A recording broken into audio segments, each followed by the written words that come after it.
Hello, everybody.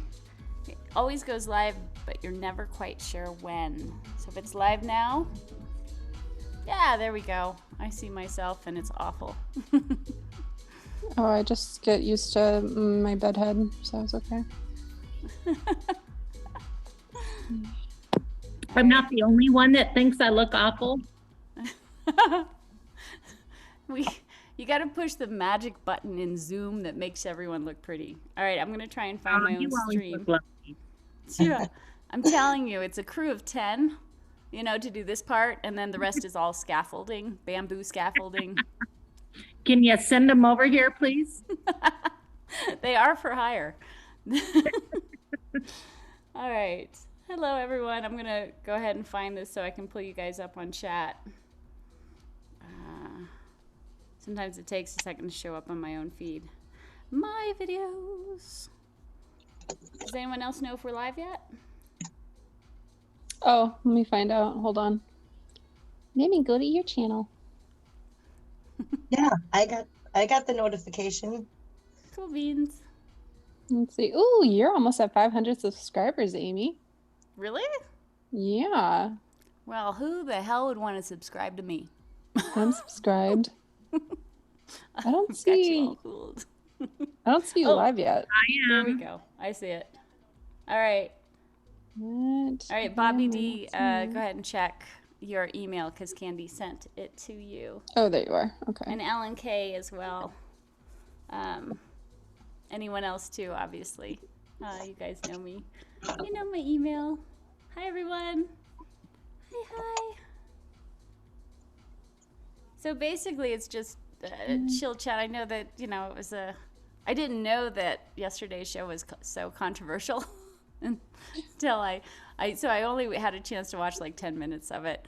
And I saw Justin talking about some of the stuff. And he said that he's going to try and go live too. So as soon as he enters, I'll chime him in as well because he's supposed to fill me in on. I missed everything that happened. I got a text from Cynthia, and she was all excited.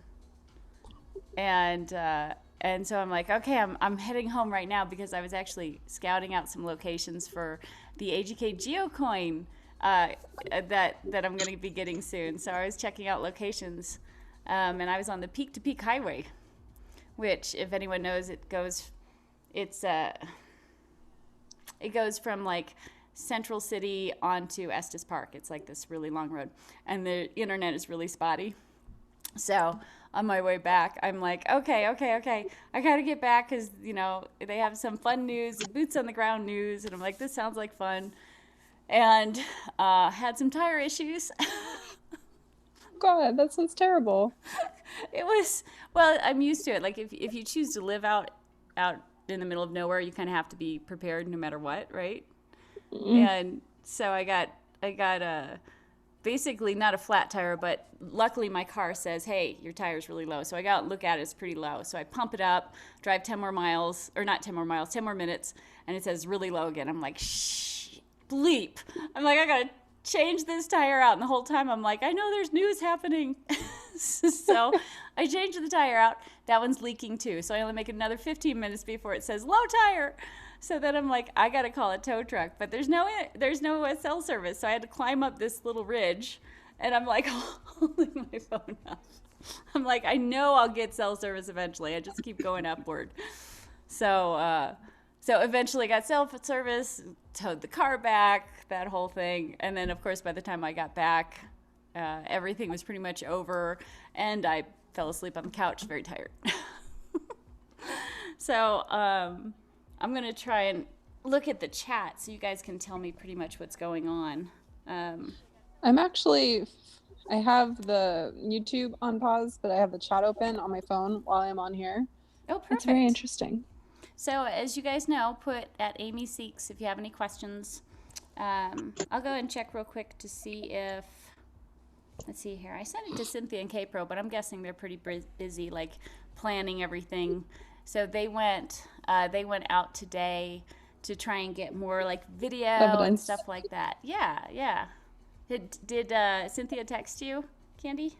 Yeah, she got me something really cool from the park. So I'm like, yay! I half love you and I half still feel abandoned because you didn't bring me with you, but it's okay. Well, I mean, Cynthia didn't bring K-Pro either. K-Pro was on Facebook and was like, I'm jumping in your car. So you just have to be aggressive. You just have to say, I am going with you. And then Cynthia's probably like, okay.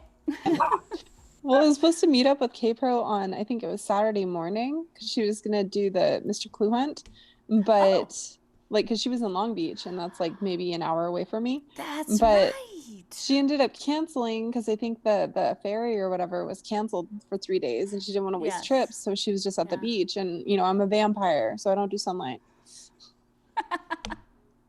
But I was bummed out I missed her. Oh, no sunlight, huh? Wow, I'm the opposite. Dang. Well, I mean, I like the sunshine, but right now there's no more sunshine, so. Oh, what do you mean? Oh, are you getting the smoke from the fires? Well, it's just like all super crazy over here. Usually I could go out to my pool and lay out, but lately it's just been really weird weather. All right, I'm Let's gonna go back to see. chat here. Go See, I easy on like the this. moderators. This is nice and chill. I am loving this. Wait, what are you drinking tonight? My usual gin and tonic and elderflower liquor. Oh, that reminds me. Okay, so I was looking up Hocus Pocus cocktail recipes because I'm having like a Hocus Pocus party in 2 weeks, Oh, and you I are? found That's something awesome. that I think you're gonna love. So you know that the pea flower, that Yeah. Oh, pea flower yes. tea. Yes. So if you It mix changes that with color. elderberry flower gin and then that tea, um, and then lemon juice, like lemonade, it The makes this acid like, is what changes it, the color. yeah, it makes this like bluish purple, like trippy looking Hocus Pocus drink, and you add a little bit of shimmer powder, and it Yeah. looks. I'm gonna make it next week. I better see a video of that on Facebook. All right, let's say hi to the room real quick. Who have we got? Obviously, we have Alan K, Dave Bradshaw, James Arndt. Wait, James Arndt, weren't you the one who just won Just APK? one. Yeah. Tony Rusi, Nikki Six Jr. Wait, Nikki Six, isn't that Oh, the that's T drummer? Redemption. No, that's T Redemption. I thought that was the drummer from No, one that is band. the drummer, but it's just funny because Nikki Six. changed their I name. loved Nikki Six. ES, Zozo Rocks, Copper Dan, of course. Ray Reddington with the image, the Forrest Fenn image, the back on the horses. That is so cool. Jack, Tony Rusi, Chasing Indy. You're in the room. Yeah, I'm like doing all the fun things. Sharkman, Redneck Express, Silver Fox by Netherland. Yes, Silver Fox. Steve Wayne. Pritchett. Hey, how's it going, Six Treasures? Awesome. Also getting coins soon. Moisturize. Captain Marvel. Some of these people were in the Zoom that we did. So on, what was it, Monday? Yeah, Monday. Mike did a Zoom, but he had to. That's when I fell asleep on. Yeah, he had to cut it short. He's like, okay, I'm making Amy mod. She's going to host it because I have to Zoom with K-Pro. And Bobby D, how long did that go on for? 4 a.m. 4 a.m. my time. Oh my God. That's why I said I spent the last hour replying to all his submissions, and I had to send like 100 curtains. Oh my Lord. Oh, and Eleanor Blas, there you are. Hey, everyone. Oh my Lord, that's too funny. Yeah, it went on. What was great though is that, I mean, like, so the Six Treasures thing, people actually kind of knew the answer to it, but hadn't submitted it correctly. Oh yeah, And- the red, white, and blue because they forgot the and. Yes. Hey, don't mention that. What? Okay. Yeah, Roger. Basically, I'm still working on that. Yeah. Okay. Basically, some people knew the answer and submitted it, and it was like, yay! And then I thought it was solved. I'm so confused right now. I have no idea, but when somebody tells me to shut my yap, I feel like Bobby D is like the king of all puzzles, and like other than Nick Spera, they both are just like, give me all the puzzles.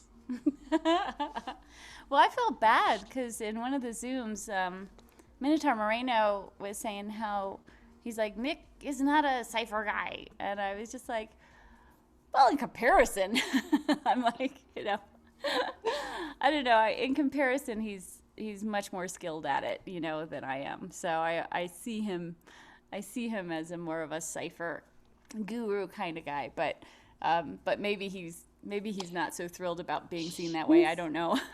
He's more like, because here he told me he doesn't really tend to do ciphers. He's more of a visual and word type of aficionado for puzzles. Oh, okay. Got it. So we'll call him just a puzzle solver guy. We'll eliminate the cipher guru part, and we'll call him puzzle solver guru. So what did he help with on your last puzzle? Oh, so what did I do? I did something, and the Soldier Stone puzzle I did. He got it because one, he knew I talked about it all the time, so that kind of gave him a leg up. But what was really cool was instead of claiming the $100, he decided to roll it into a new hunt for everybody. So I was like, hey, if you're gonna be so cool about that, let's make a puzzle together. And he was like all for, Disneyland, and we're like at the same time, let's do the Haunted Mansion. And so it was so funny because I rewrote it like 10 times because it was so easy the first few times. And by the time I like had the finished poem and I put it up, he was like, no one's gonna get this. And it was true, like no one was getting it. We were getting like the strangest answers where I was like, wait, how do you get this from this? And then out of nowhere that same night, someone was like, oh, it's blah blah from the Haunted Mansion. And I was just like, are you a fan of this? See, someone always gets it, right? There's always someone who gets something. But that's why you don't have one person solving all of them. Sometimes you have one person who solves a lot, but they don't solve all of them because they're so diverse as far as the knowledge you need to solve this or solve that. And that's why I'm always like, do a group thing. Well, I actually found out that because it was John Miller who won, and he was actually the one that rolled that $100 into this puzzle that's going on right now. That's why I was able to get such an amazing puzzle. That's who John Miller, right. Yeah, but it turns out he loves the Haunted Mansion ride. So he went on, I think he said the California one like 15 times, the one in Paris like 6 times, the one in Florida like 5 times. Like, so he knows that ride. And I'm like, okay, wow. It makes sense. You solved it. Well, that's why I felt bad with Art of Hidden Messages. Her latest hunt was a Halloween kind of themed thing, right? And I saw that, and I'm like, oh, I want to solve this one. I want to figure out how I can get there.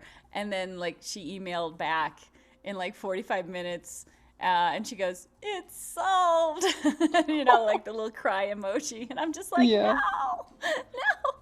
That's always what's so scary, because, like, you spend so much time creating a puzzle, and you want it to be solved, but you don't want it solved instantly. Because then it's like, wait, I need to get better at, like, figuring out how to trick you guys. Right. And making it difficult but not impossible is impossible. Yeah, a little bit. I mean, depending on perspective. Yeah, that's true. Which I got, and Natalie, who's the other puzzle creator, she sent me a message a couple days ago, and she's like, your voice is haunting me in my dreams. I'm like, oh, that's right, I saw that. And I'm like, I'm so sorry, you guys. Like, I'll give you a hint soon. I actually said I'll give a hint on your show if you want. Oh my God, that's awesome. Yeah. Oh, on my show? Yeah. On my show. Oh, I give Cowlaser and K-Pro hints all the time. Never. Why wouldn't I give you a hint? Never turn down a hint. I'll give you 2 hints. One, Bobby D already figured out because I kind of guided them to it, but follow the curtains, find the curtains, and then if you follow the colors, it should help you with your solution. Curtains and colors. Yep. Oh, hocus pocus, baby. Yeah, and I just added more prizes to the Hocus Pocus puzzle. So I'll have 3 runner-ups. First person gets the poster, second person gets that really cool book I posted, and then third person gets a mystery gift. Ooh, mystery gift. Yeah. Did you choose door number 1, door number 2, door number 3? Right? Do you want a poster signed by the entire cast, or do you want something mysterious? I'm a mysterious person. I like you guys want to see something cool? I was told I can show this. Oh, let me show a couple things real quick. So, The I guess precious. we have people in the room here. I'll go back again, make sure I'm seeing you guys. Hello, everybody. Hello. So, 3D Bronze sent me, and I'm going to say this right and not embarrassingly, he sent me one of these bigger size treasure chests.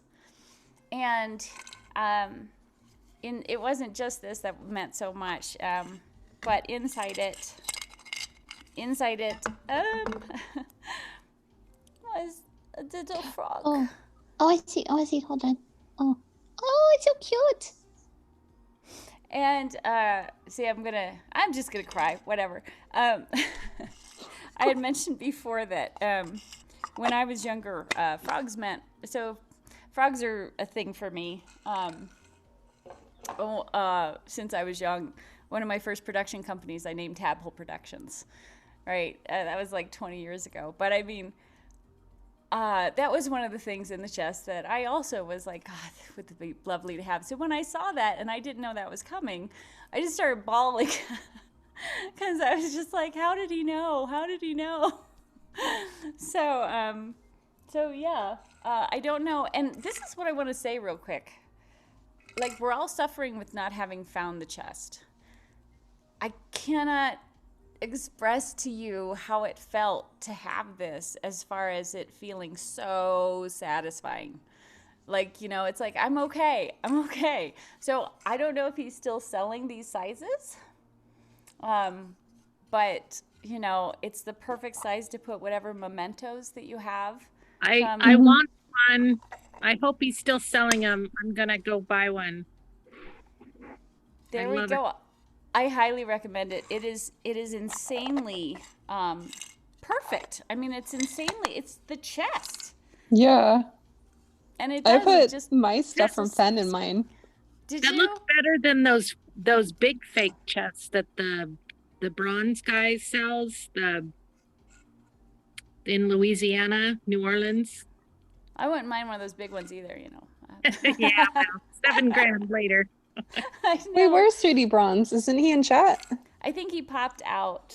But I'm sure he's still watching. So yeah, I just want to say, you guys, this was it's emotionally and psychologically surprisingly satisfying, because it's like, okay, I feel good. I like this. So I know it's a plug or whatever, but that and the little frog. Yeah, it was amazing. And then this was the other thing I got.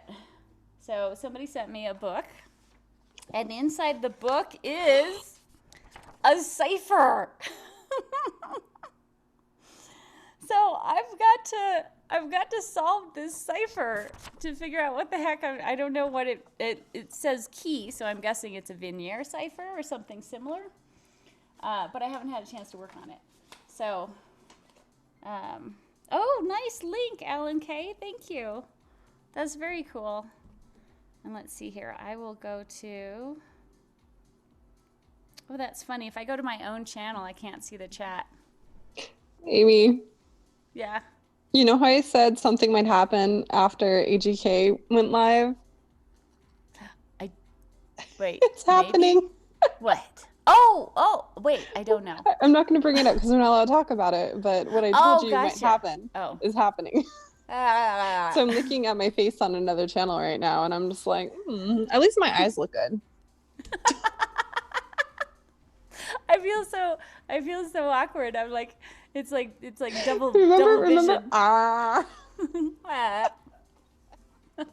Wait, you should do your space buns. Remember when you got tired in the Zoom chat on Monday? You were doing like space buns.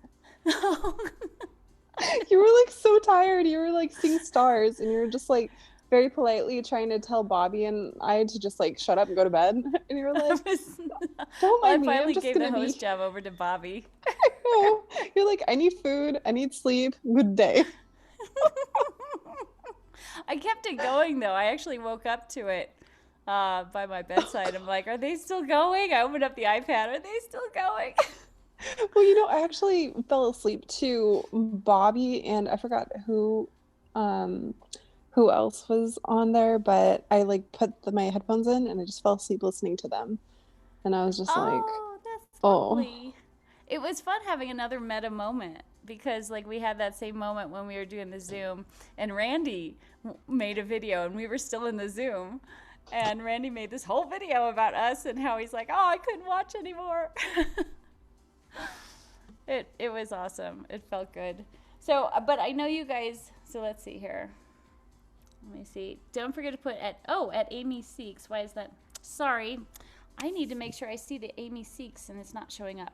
Give me 1 second here. It's not showing up in my videos. So I'm going to do a quick search here so that I can see.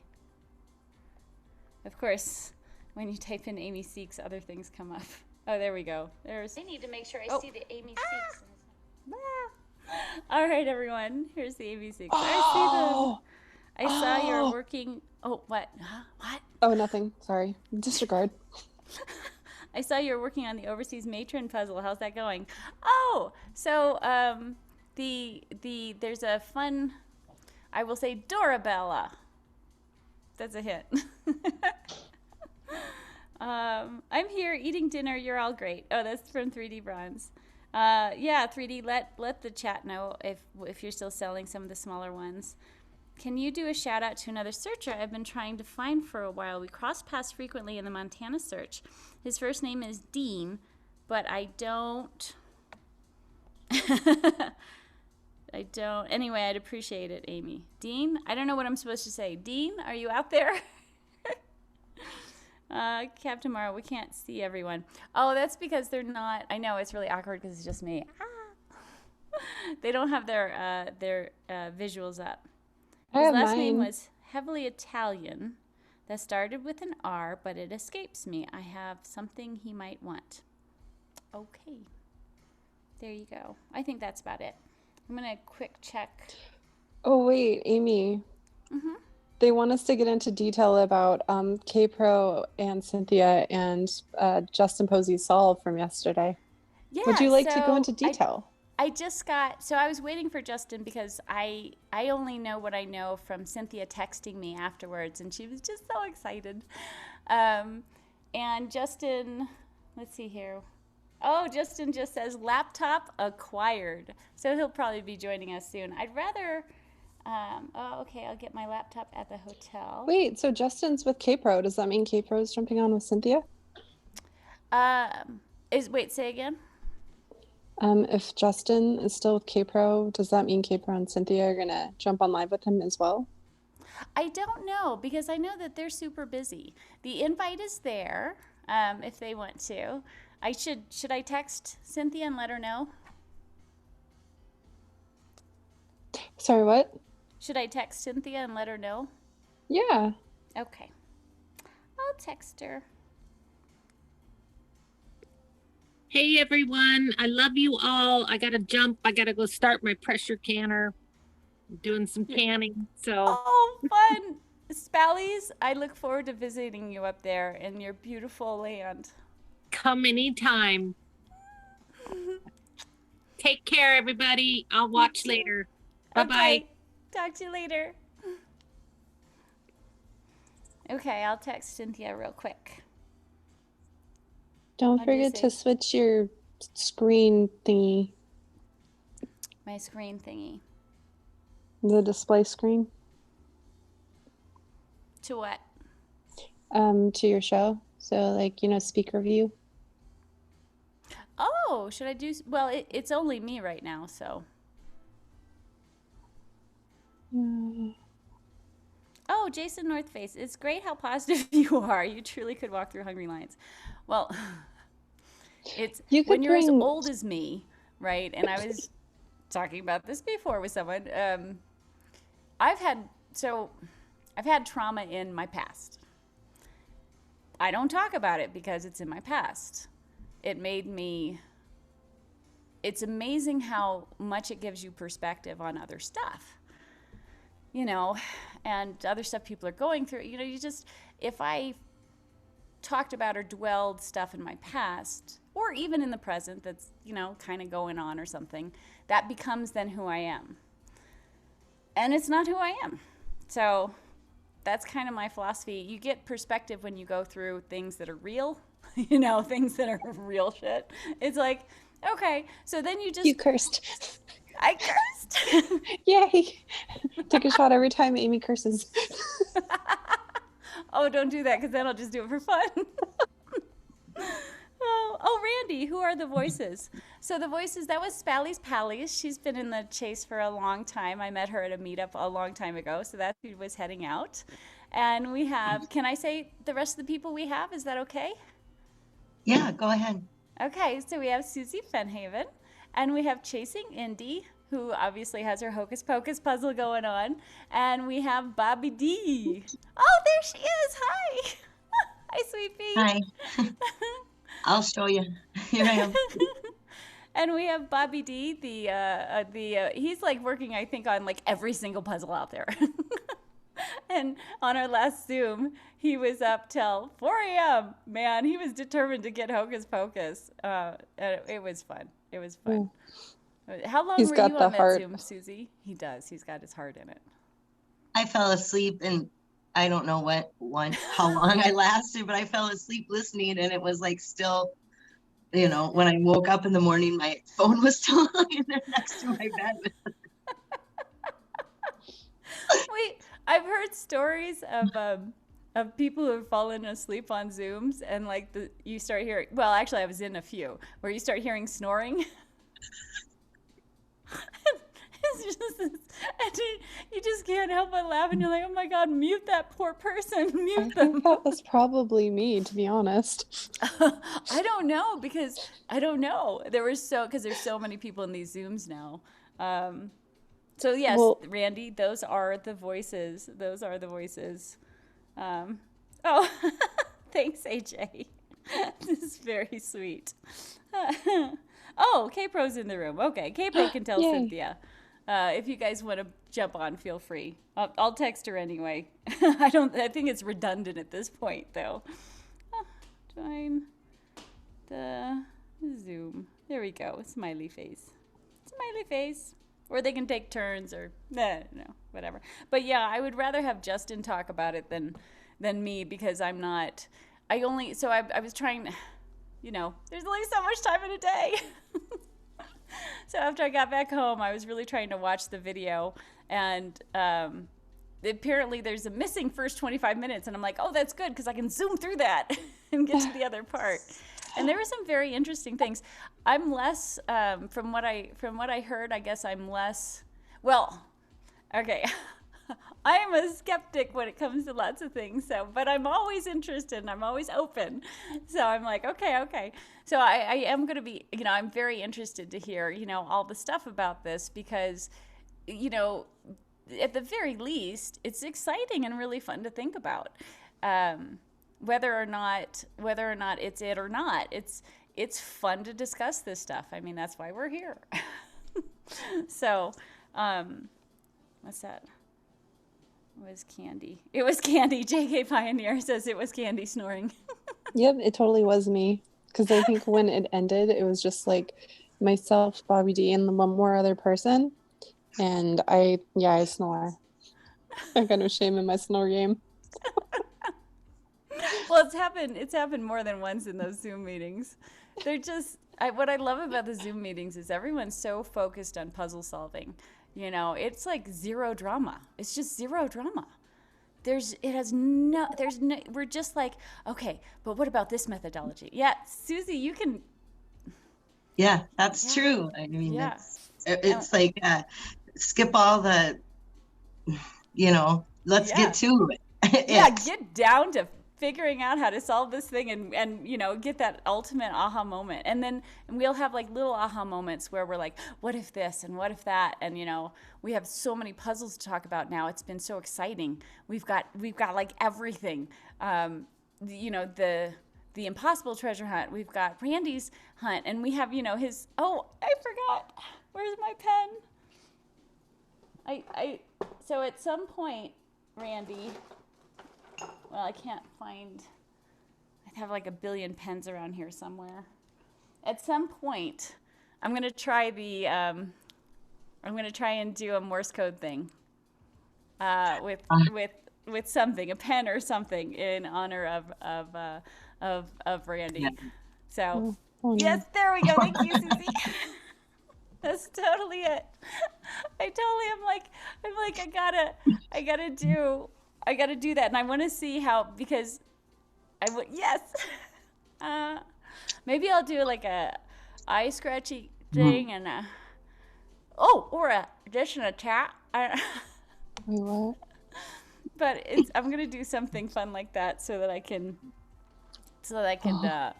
yeah, we'll see how bad because you have to multitask, so you have to talk about things and act all normal while you're doing this and then looking at this and trying to Morse code out something. So that'll be Morse in honor code of Randy. Yeah, I'm getting good. I showed all my books in the Zoom 2 nights ago, all my cipher books I had bought a while ago. So, hey, is this Candy? Yes. So, how was your makeup? You were saying you did your makeup as one of the. Yeah. Oh, that was yesterday. Oh my That God. was So I had like a really cool surprise for you guys because I was gonna do a Hocus Pocus theme show. So I dressed up as one of the witches and I went all Which one? out. I did a combination. So I did Winnie's makeup, like eye makeup. I did Sarah's lips, and then I did some like rouge for Mary. But then I did with like that this palette? really, yeah. Oh no, not the ColourPop palette. That thing's impossible to get a hold of. Oh. Trust me, I tried. No, it's just I had a lot of cool stuff, and then I was gonna do a Hocus Pocus Zoom watch party after. But I mean, nice stuff happens, and I mean, we were entertained with that show yesterday. So Well, and that's what I'm saying. You should take next Tuesday. Does that sound like a plan? Sound like a deal? I'm going to be going live after AGK to interview them. So we already established that. So you take next Tuesday. only if you go on with me. Okay. Yay. I'm a big ham at heart, right? I have been since I have that dichotomy where I'm terrified of cameras, right? So this is good practice for me. But internally, I'm just a big ham. That's how karaoke. I am. Dude, that's what I am with karaoke. I love to sing, especially if I drink. Like, you can't get me to shut up. But like, I'm petrified of people and like audiences. Yes, so... the Kennyhood at Fenbury. Yep. I was incognito. It's so funny though, because like after I'm done doing karaoke, I'll just like throw the mic like back on the floor to the DJ and like run away and just like go into hiding. I'm like, I just want to sing, and then don't look at me. Goodbye. I know it's hard having that. Like I love rock climbing. Love it. Terrified of heights. Absolutely terrified. Like have trouble on ladders. Oh. But no. get a harness on me and someone who's competent belaying, and I'm just like, it's just so much fun. Just don't look down. When you said that, I imagine you as Gollum, like going up, Mount Doom. Okay. My precious. I'll be right back. She's like, I need to refill my drink. I got nothing. You're just like, what? What is that? Oh, okay, that's why we're friends. I knew we were friends for a reason. I'm a What's sci-fi like my pockets, my precious. That's awesome. My precious. My own. My precious. Everyone's just like, dear God, what is wrong? Yeah. What are we watching? Should we put him So right here? cute. There he goes. Oh, there's some stuff in the chat. Okay, was it? Can you change the view? Oh, so hopefully you can see everyone. They just didn't have their pictures up. Oh, that's funny. AJ says when I remember trash day is an aha moment for me. You remember trash day? And ES says, your smile is absolutely Conte. Is that a misspelling, or is Conte something trendy I don't know about? I think you meant contagious. Contagious. Let's say contagious. I'm too old. The cameras are not terrified of you. Yeah, well, just give them time. They'll get there. But yeah, I kind of decided a while ago that I wanted to have, I just wanted to have fun, you know, and I wanted to provide a place for people to hang out, enjoy, and learn. So, but tonight's live I was on the fence about it. I'm like, I don't know, it's a controversial subject. And that's why I didn't really advertise it, you know, as being that way. But at the same time, I know a lot of you want to discuss it. Like one of the things so I'm excited about the bronze sniffing dog, Tucker. I think I have that right. Tucker. I forget stuff. So, I think they're going back into the park tomorrow. I think, but I'm not sure. I'll need Justin to verify that. But oh, he says, let me know when you want folks to join in. LOL. No. My biggest thing about what we learned last night and the conversation last night is they put Cynthia, K-Pro, and Justin put so much credence into a secondhand story that they went all the way to West Yellowstone. It's like there's But it was more than that. See, well, because I think I think that was part of it. But Cynthia was going up there. Cynthia was going there on her own. Like if you remember on my last show, and let me know if I'm too loud, everyone. On my last show, Cynthia had the doodles, right, that she wanted to talk about, which became second nature because the Finder article came out. But the whole point was to do Doodle Mania. So, and there was the little thing in her back pocket. So she was already bound and determined to head up there. And I have no idea where, hey, Alan, I have no idea how much weighed as far as the email from someone versus I think she was already heading up there anyway.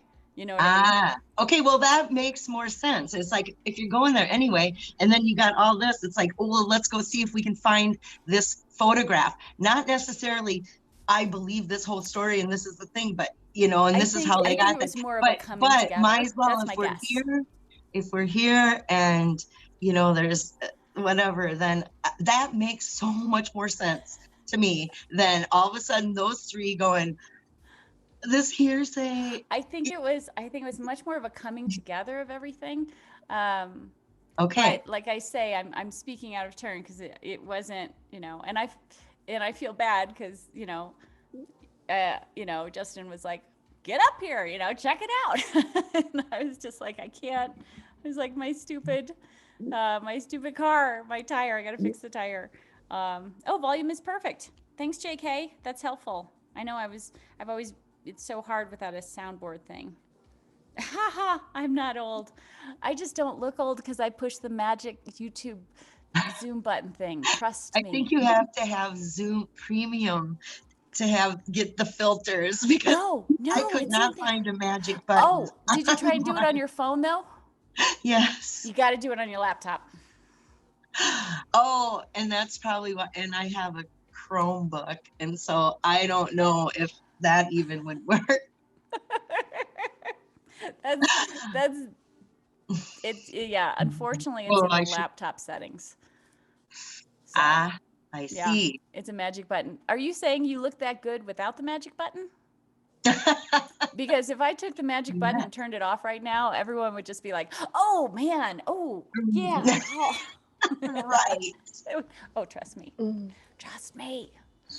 That and, you know, the lighting, the team of 10, and the scaffolding. You got to have a team to fix everything. Or, Candy, I do have to ask you. So Candy puts on Facebook these videos, and she looks like there's sparkles. Oh, it's just it's a Snapchat filter. Okay, and Oh, what's Snapchat? Snapchat. Oh, okay. We're gonna do that another night, Amy. I'll teach you Okay, the ring okay. of Snapchat another Okay. night. My 6-year-old neighbor just taught me how to do TikTok videos a couple days ago. She's 6 years old. She sat down and said, "You have TikTok on your phone?" And I said, "Yeah, but I don't, I've never made a I don't never know, did do it." I? And she picked up my phone and went click, click, click, click, click, click, and then just was like, chicken wings, singing that song. Like, My so, whole family did a TikTok video with a pool thing where they were all diving off, da da da da da da da, oh, da, and then they did the legs in the pool. awesome. And that was, of course, because we have younger cousins. So I've got a large family, and we're all very rowdy. As you can imagine, there's a reason why it takes a lot to offend me, because I have a large family, and we I don't know, it's part of our culture to just hilariously make jokes about each other, and because we're like, that's so true. None of us get too big for our britches. I think it's the Catholic background doing that, but anyway. Okay, so he says, haha, okay. So Justin said, just let me know when you want folks to join. And I said, LOL now. And he said, haha, okay. So I'll check my emails. Let's see here. Sometimes I don't get all my emails either. I don't understand what it is with all the, oh, Roger that, Candy. She's going to be right back. We'll just have Gollum entertain everyone. Wait. Hey, Hello. Alan's here. Can you hear me okay? I can, Alan. Hi. Awesome. Hi, Alan. I don't sound... Hey, Susie. Hello, Amy and Candy, if you're still here. I just find it very interesting about this K-Pro Cynthia Justin Saul. First off, I just want to congratulate them on finding the exact place they were looking for. I think that's awesome in itself. So, like, I'm not trying to be disrespectful, but I find it very interesting just how the community responded. Like, it's like 50% of the people like, oh, finally closure, this is it. But then the other 50% are like, this is totally not it. And I'm just wondering, like, when is it ever going to end? Like, that's my question. Interesting. So I was trying to look. The only thing since I didn't get to watch the whole video, all I saw were the likes and dislikes, and I was like, damn. Like this is a heated debate. Yeah. So like what you were saying, Alan, how far do you I Well, that solve. Okay, so yeah, that all added up. But that was not good enough for me. No. What no. is your I dream solve? refuse something that makes sense. But I mean, like, so for someone, for one person, one thing makes sense, right? And they're like, yeah, this is it. And for another person, like, I want to know what where would warm be your waters dream? halt. That didn't answer that. Yep. I mean, it didn't answer that. It didn't answer where I want to see. I want to know how these all fit. I want to know how the stories fit into that home. You want more info. There's more of a story than, oh, you do this and then add the number. I mean, I roll. Seriously. That's a great point because, I mean, I'll let Justin and K-Pro and Cynthia identify the clues, but all I heard was GPS coordinates and then a vague home of Brown, which was a good home of Brown, but not that great. I didn't hear any of the clues match up. I mean, there was a fake blaze. I don't know if there's a real one somewhere. Yeah, where's the fake blaze? What was the real blaze? I mean, Hi, Justin. Hi. Oh, hi, Hey, Justin. Amy. How you doing?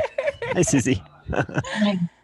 Where are you? I teed it up for you, Justin. I see something mounted behind you.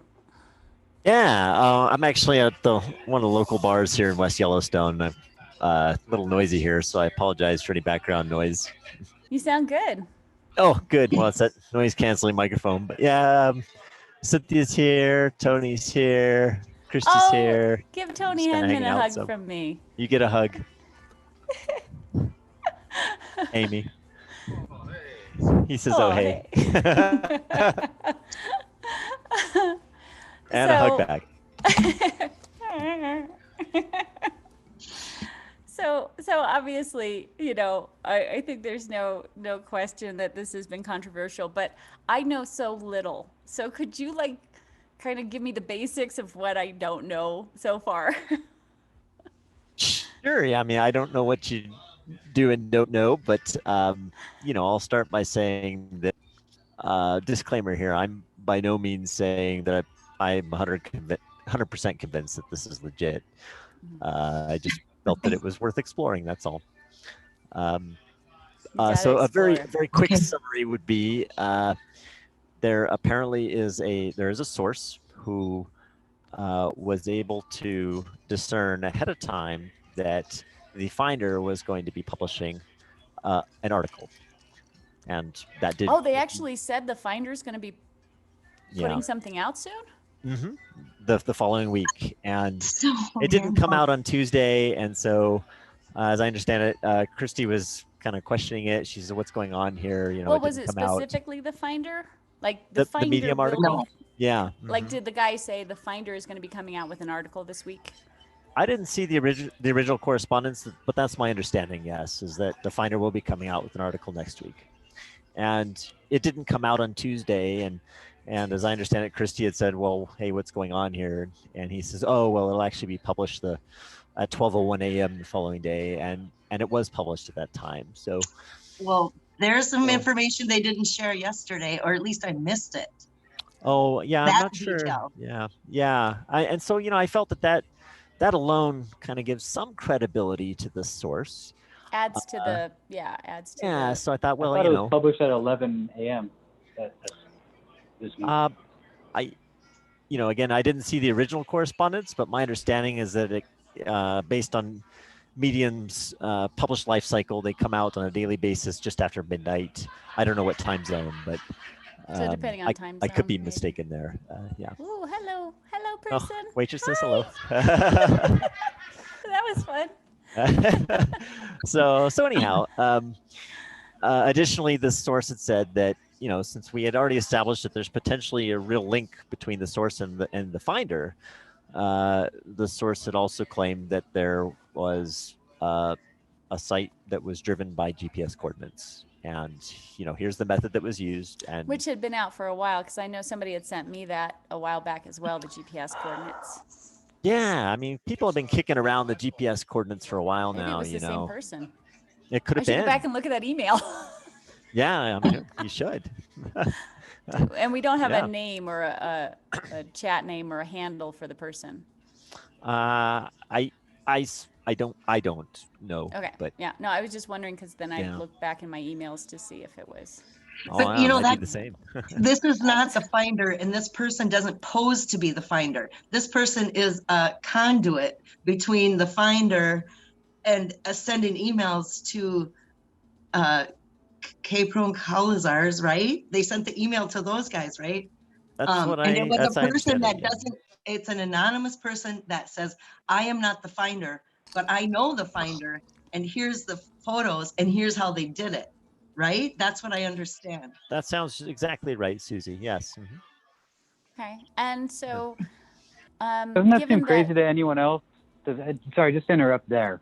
Just with like the strategy of staying anonymous and trying to sell this thing for max value and keeping Forrest's special spot sacred and untouched, if that was even the case, doesn't the fact that a different anonymous person sent the solve for the finder to someone like a K-Pro and Cal, which is amazing because it got it out to all of us, and that's really cool.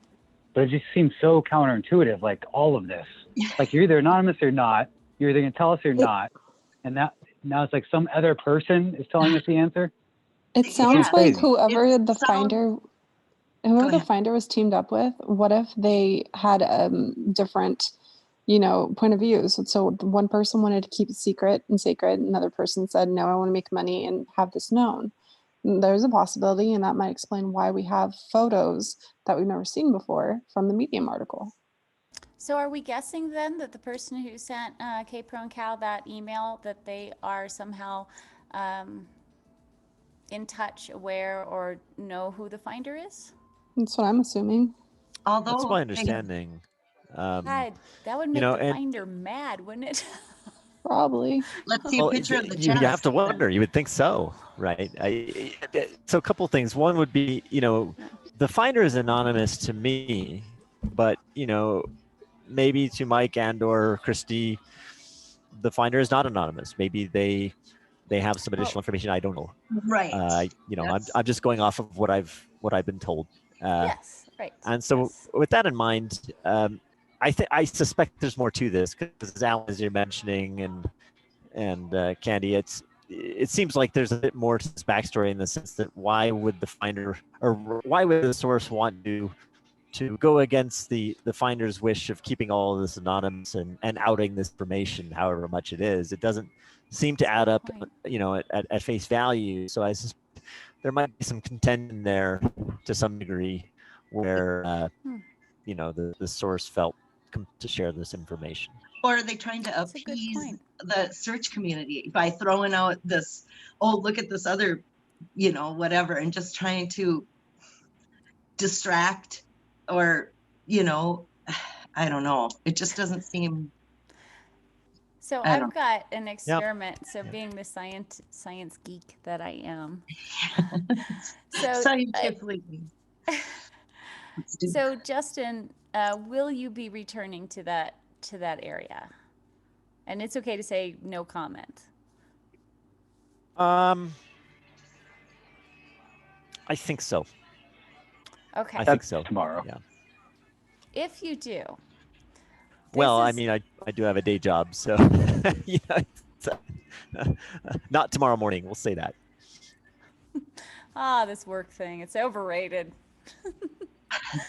If you do end up returning to the site, this is what I like if you guys get a chance. So if Tucker, so I know that you guys got a single bag, right, of where it was located, right? And Tucker did his thing where he's like, I'm thinking this is bronze, right? Yeah, I mean, Christy has some video around that, and I just did this on kind of a silly whim. I really didn't anticipate, him actually seeing or smelling anything there. I just thought it was just kind of this fun thing, and I'd say, well, I think no, it's there's fun nothing there. too. But so think of it this way: gather one bag, do like a double blind thing, right? Where you gather one bag from the location, right, and then put that in another Ziploc, and then gather a few other locations and do like a double blind experiment, right? Where you can see like how, see if Tucker, if he reacts to just one single bag, and then you can be, the scientific method. I like that. I think the unfortunate part is that folks, can always claim that things happen off camera, and like you you stuck bronze in the bag trust. and rubbed it in the dirt. Yeah. There's a yeah. penny in your pocket, right? Who knows? Yeah, exactly. I mean, for me, honestly, I'll lay it out here. I would love to disprove this location, and the reason for that is because I searched in that general area, and I would be pretty much devastated to find that I watched right over or close to that chest. I would feel happy if I was 1,000 miles away and I just couldn't figure it out. But if I was within a couple thousand feet, I mean, that's going to be a hard blow. And so it's in my vested interest to say it's not there. So just to be clear. Question for you, Justin. What was your... Oh, go ahead. What brought you there? Yeah, that's what I was going to say. What brought you there to that location? I don't know. Is that what I'm sorry, Alan. You mean like before no, all specifically, of this I was going to say, what was your warm water salt to bring you to that location? Yeah, so East Lake, and that's just because it's a unique geographic feature that has a water outlet to a relatively warm watershed and a relatively cold watershed. And it straddles a divide. So if you think about halt being a temporary stopping or a sudden change in direction between two watersheds, that really does, as far as I'm concerned, meet the scientific definition. And so, I mean, it was a common search spot, wasn't it? I think so. I'm aware of quite a few folks that looked around there. Yeah. Ooh, I wonder if there could be a Facebook poll on how many people search that area. That could be cool. Yeah. Like And how? the phrase DeLacy though, that was new to me, and I'm sure people that search that area like you, Justin, you probably know exactly where DeLacy Trail is. That was a new creek for me, and I'm a Yellowstone searcher, so I was just interested in how many people specifically were looking around DeLacy Lake, besides Randy Pischel now. Yeah, I mean, Shout out to Randy. for me, it was, I went down I started at East Lake. I took the road down to the cold water side. And from there, I was looking for some sort of home of brown. And I'm trying to recall what I came up with at the time. It was something pretty weak. It wasn't so. I've heard folks talk about the sand cranes and how that's the brown birds. I don't know, possibly. That's certainly colloquial. There was something that had me stop and hike down to Lacey Creek Trailhead. I did it at least 8 times. I'm sure that's funny. I just talking to somebody about this Homer Brown, and now I'm blanking out. Just give me a minute. But if we skip past the Homer Brown for just a minute, I'm embarrassed. Jeez. I was interested in Dry Creek, right? Because Dry Creek intersects with the trail. There's no paddle up the creek. I thought, well, Dry Creek That's fits. awesome. That's perfect. Yeah. Yeah. And there are a few pieces that I missed there. What I was trying to piece together that is this heavy loads and water high. At the time, I really couldn't justify that being Shoshone Lake. Yeah, it's kind of a high altitude lake, but is that really enough to say that's heavy loads or water high? I couldn't really make that fit. And so what I did was I would stop at Dry Creek along the trail, and then I just consecutively get larger in my radius from there. Searching for something that would constitute a heavy loads and water high, which I never found, and that allowed me to cross to Lacey Creek over to the other side and kind of explore that area. So, I'm not saying I was 200 feet away. I think that I was. It was more like 600 to 1,000 feet, but it's close enough where it's disappointing. No, I have a question for you, because you've been there and saw that area. Okay, what about the 200 feet, 500-foot searcher, or the quote about several people have been within 200 feet? How is that possible by the way that area was described, that it's off the beaten path, it's behind, it's not a place you would go? So what would explain that many people have been that close? Well, a couple of things. One is that it is private yet surprisingly accessible. This is a creek you can literally hop across. You don't have to get wet. DeLacy Creek is not very wide, especially in some parts it's extremely narrow. And beyond that, it's just a short jaunt over to the woods. So the accessibility is promising. And I think that Forrest could have discerned that folks were within 500 or 200 feet just based on a general description of the area that they went. If they said that they made it to the Dry Creek area, and they said that they hopped across to Lacey Creek and went into the woods, well, you're damn close, right there. And it would have been further cemented if they mentioned specific GPS coordinates or kind of sent a map of the area that they had searched. Like basically what I do is I have something that records my route when I search. And so there's a bunch of squiggly lines showing everywhere that I hiked. And I would send those to Forrest, like all of those squiggly lines. Oh, did you really? So, he knew exactly where I was searching. And I'm not claiming to be the 500, 200-foot guy. It's just, I am sure there are other folks like me that would have sent that sort of data to him where he would have some confidence. Well, thank you for that. That makes sense. If this did end up being the location, and eventually we get enough information that from the finder, or however it might come out, that it was, then technically you would have been one of the 200, 500 footers, right? Possibly, it's kind of on the fringe. Like I need to actually pull up my old routes and, compare it exactly in distance. I'm saying more like 600 that might feet. be hard. Like to know you were that close, as opposed to like being, oh, I'm glad I was that close versus, I don't want to be that close. No, I really don't. I just remember my Homer Brown, by the way. That was actually, for me, it was Shoshone Lake. It was the week ups that the Shoshones lived in, Wiki which apps. is a brown house. Yeah. And in terms of elevation, Shoshone Lake is higher, so you're putting them below, so in lower elevation from the Okay. lake. So that Put was it my homework, below. Brown, in case you were curious. Yeah. We have a few questions from chat. I'm getting a little behind, but there's not too many. Oh, ES asked if I'm a scientist. I was. I am not currently. Not professionally. Oh, I don't know, Outcast Searcher. I'm not sure if this is probably something he's written down, but can you ask Justin what his false positive rate was for Tucker and his bronze sniffing? Don't you dare bring Tucker into this. He's 100% accurate. He's 100% accurate. I love dogs. That was pretty much my winters, was training this dog. I mean, we're talking That had to be like fun. October through May. So I did, I spent a lot of time doing this, and I'm not claiming to be a dog training expert. I actually scoured the country finding scent trainers that would specialize in ore sniffing. They don't exist in the United States. There's a couple of folks that do it overseas for very specialized mining operations. So I was kind of on my own. Wow. So I'll just lay that out there. This is just a layman, crazy, eccentric dude trying to train a dog to sniff bronze. Oh, so now you're eccentric, are you? Oh, no, there's no doubt about that. Yeah. That's awesome. So I'm pretty sure we're all eccentric.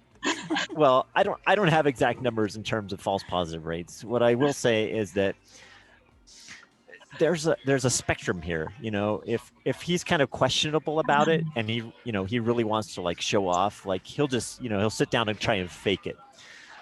But what he does when he fakes it is you can tell with his tail. His tail won't go kind of bonkers. It'll just stop, and he'll be like, "Come on, is this enough?" Right? And so that's kind of my litmus test. I'm like, don't try and fool me, dude. So he'll do that every once in a blue moon, but I'd say maybe 1 out of 20 times if I were to have to put a number on it. When you get to know, he sounds like a rooster. Yeah. He's Tucker's a rooster. That's adorable. You called it. That's adorable. A dog being a rooster. It's true that dogs, yes, I had my dogs trained to, they get a treat if they go outside and go to the bathroom. And one of them would just drink water like there was no tomorrow. They can get out there and go to the bathroom.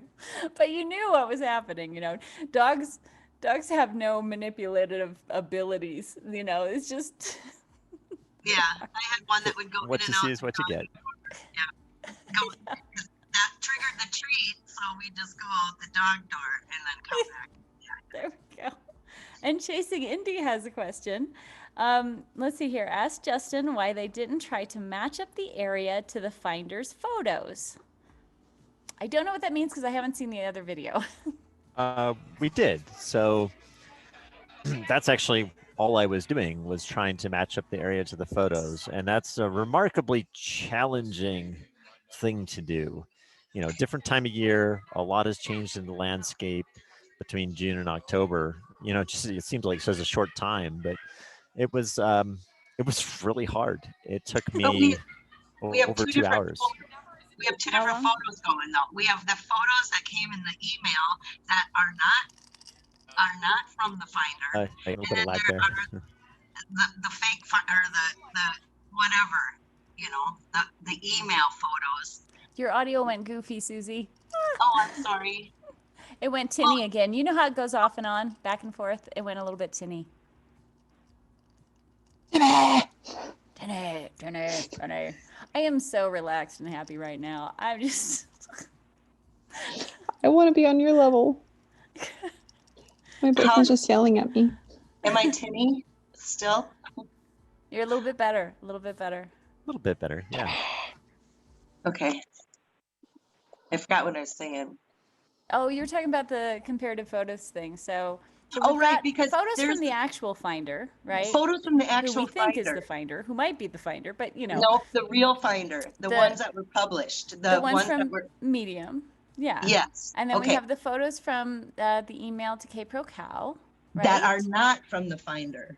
That's right. That's right. Right. Yeah. Not the So 2 sets of finder. photos here, right? And that was the challenge. So the first challenge was matching up the area with the photos from the non-finder, you know, to know the general area, because that was kind of like a backdrop. You had trees and all this stuff. That was actually really hard. That took over 2 hours. It's kind of embarrassing, but it was really challenging. Yeah, I can And in imagine. fact, Yeah, all you the know, trees look the same, right? oh yeah, and I was actually standing right on top of it, and I didn't initially realize.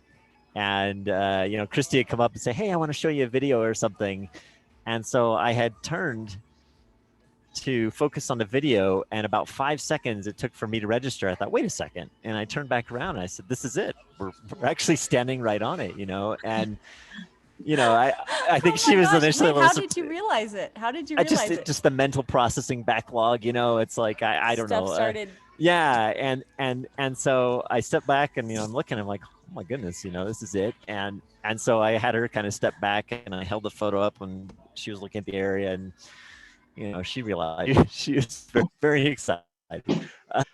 You know, and so once the excitement initially calmed down a little bit, that was the next task, Susie, was I was really wanting to find something in the original finder's photo that I could corroborate with the site. And I spent from a the lot original, of time. the Medium article. Yes, the Medium article photo, because there are a couple. I mean, it's hard because there's not much in there, right? I mean, you got the chest right front and center, and then just a little bit of stuff around the edges, and really all Which you had looks like an aspen leaf, or I mean, right? The aspen leaf. That's and right. certain types of pine needles. You know, you can tell the way they're. You know, so were those? You know, were they there? That sort of thing. The ground, the terrain generally was a good match. Like the types of pine needles were clearly there. The types of pine cones were clearly there.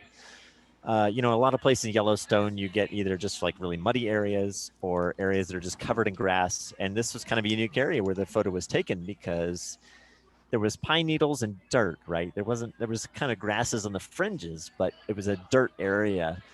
And that's what we had here. So that was promising.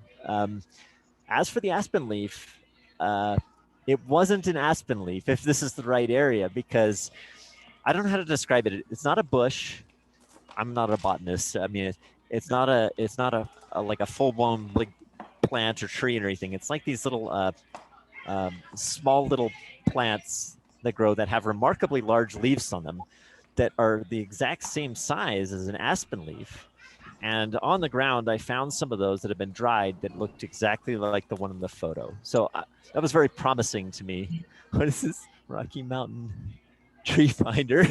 Yeah, so for those of you unfamiliar with how accurate you can place some of this stuff, certain pine trees and leaves and stuff like that have certain characteristics. So for instance, some of them will only have so many needles per clump and stuff like that. So if you're unfamiliar with the biology of this, there's a lot of stuff that you can really narrow down as far as what trees are in the area and stuff like that. Just a little, and it's a simple, tiny little book like that. Eric Thank you for that. Eric, you know, I might consult you. That's all of these books are reference books. That's good. Because what I did, you know, before the area was disturbed, there's a lot of photos taken of just the raw area. And I think that we can do a really in-depth forensic analysis, zoom in on these, pick it apart, and see what we can prove or disprove. I really wanted to find the knot that's in the log that's on the side, the very edge of the photo of the chest. But unfortunately, the downed trees have just deteriorated enough where you just can't really positively say one way or the other if that is the exact dot that's in the photo. So kind of disappointing. Right. You can get pretty deep into the biological type forensic analysis for sure. And that can help you to a point. And then after that, it's like, oh. And we do have some more questions from chat, I think. Let me see here. Let's see, I did that. Well, while you're pulling up a question, I don't know if it's the same question that keeps popping up in my head, which is, if this guy or girl did not say that there was an article coming out next week at 12:01 or whatever, and he just has a really good solve with GPS coordinates, would you still think he's a finder, or is that what's like pushing you over the edge? Because it's a great solve, obviously, like it's really good. And a lot of people think it's the solve. But if he didn't say that there was like an article coming out in the next week or so. Would that have changed anything for you guys? I'm not sure who that was directed at, but That was for you, Justin. Probably you. Yeah, I mean, okay. I mean, for me, it's an point. It's certainly more compelling that you have somebody who was able to call the shots, or a crystal ball, if you will. But I can't say if I would have really delved into it as deeply as I would have, knowing what I know now. It's tough for me to say, but it definitely makes it more compelling. Yeah. Right. I wish K-Pro was on, because I have the same question for her, but I know she's not on. I know she's in the chat, but yeah. Well, so she's question she just stepped for away you in to the like chat, go to the K-Pro. bathroom. So. Oh. We'll I mean, ask her basically, like, again. if this solve was sent to Mike or K-Pro like last year, would they have just went boots on the ground immediately because it's the right solve? That's what I'm trying to get at, which is, why is this all of a sudden the number one solve? Is it just because he had a premonition that there was an article coming out, or is it because it's the most brilliant solve that's ever been put forth? It is my understanding that this solution was sent at an earlier time, but was not given much thought, just because there were a lot of solutions being sent to Mike and Christy, and this one just didn't stand out at the time. As I understand it, it was sent at quite a bit earlier. So, and then that's another. Sorry, I'm going to keep asking questions now, because now you're training me down it. You were very analytical. Hey, there I she like is. your questions. Hey, there she goes, Alan. You can ask her now. Is this K-Pro? Yeah, so K-Pro, is right they have a behind question Justin. for you.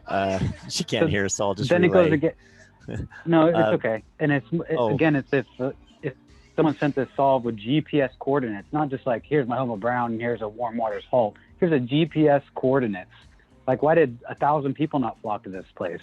Like, immediately. That's what I'm confused about. A lot of people don't think that it's the right solution, I guess. A lot of people do. Well, now. maybe the masses will come. It has been out there for a while. I'm gonna have to go back into my emails and check if that was an email. Like, I'm like, I got so many, and I'm like, thank you so much. I think what I was doing had merit, but you're doing great too. Say hi. So, yeah. And I'm not here anti you go, it at all. Alan. My- K-Pro has got the headset on now. Oh boy. So, yes, Hi guys. Alan, you can talk to. Oh, Hi, this is K-Pro. much better. I can. We're over here doing this. We're all like this. This is so. I should give I'm going to take a picture of Cynthia for my vlog later. Oh, hi guys. How are you? Hi, Yeah, you K-Pro. should see Cynthia. Good. Yeah. Now she's looking at it, pretending like she's. We are ridiculous people. And Tony. Hi, Tony. Hi, Tony. Much love. Much love. So, Alan, go ahead and ask K-Pro. Well, I And could. I don't know Bobby which. D. Bobby D says hi, Yeah. K-Pro. Hey, Bobby.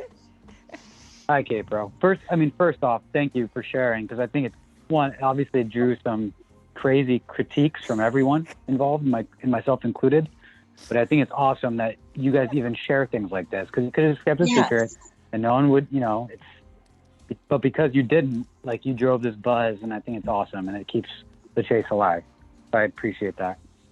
But I think my question is just about, I really mean that. So even if I'm critiquing the solve I'm not a cipher or code guy, so that's why I'm critiquing it.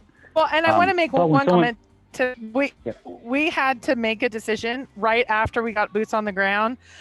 I said to Mike, do we wait about a week and put it in a really nice presentation, like Smell the Sunshine, which we could never do, but like a really nice presentation that would answer all the questions? Or do we just really excited go on and have people walk through this journey with us? And we decided, right or wrong, part of me thinks we were wrong, that we just put out kind of I want to say a half-assed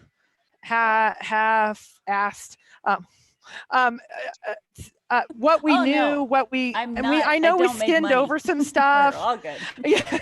Well, and I know we didn't like one word in the title, like made some people's mind explode. We did our best to just be genuine and say, here's where we're at. And there's so many questions and people are like, what does the Heidi Hook Nook look like?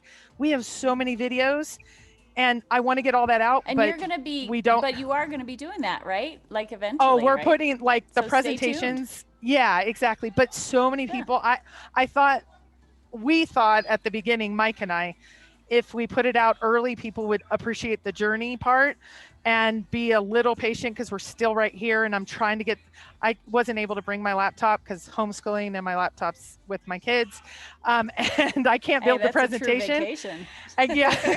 No and thank you, laptop, Mike. baby. You're homeschooling 4 kids. Thank you, Mike. But people, and I actually, Sorry, Mike. yeah, and I actually appreciate everyone else more because I would be in the same spot. Like, no, I want it now. And maybe we should have just waited a week or two. And like, we have more information now. And I'm like, I wanted to go live tonight. And Mike's like, we're going to need to wait because we don't want to upset everybody more. And so you wanted to go live after AGK? We wanted to go live after some things that we figured out today. Like we got information yesterday, so we went on live right away. You guys went into the park again today. Right. And then today, same thing. And it's like, no, I've learned, and I hate to say, maybe it'll take me maybe weeks to get. And so I'm like back and forth. But anyway, Alan, thank you for that wonderful comment. Sorry. Justin's going, why am I on camera with her? This is insane. Okay. So, it's the best of intentions. We just didn't manage it really well. And I apologize to everybody. Well, We're the trying only criticism that came through my viewpoint was that they thought that since the Finder had put out an article, they thought the Finder had said this was it. And so that's why they were all like, oh my God, the Finder, and then they were like waiting for you to say what the Finder told you. And so that's what I got as far as feedback was concerned, is the confusion over who was saying what. And that was the only feedback I got that had any issue. Oh, I wish that was the only feedback I got. But yeah, to be clear, and we haven't made it clear enough, maybe not from Finder.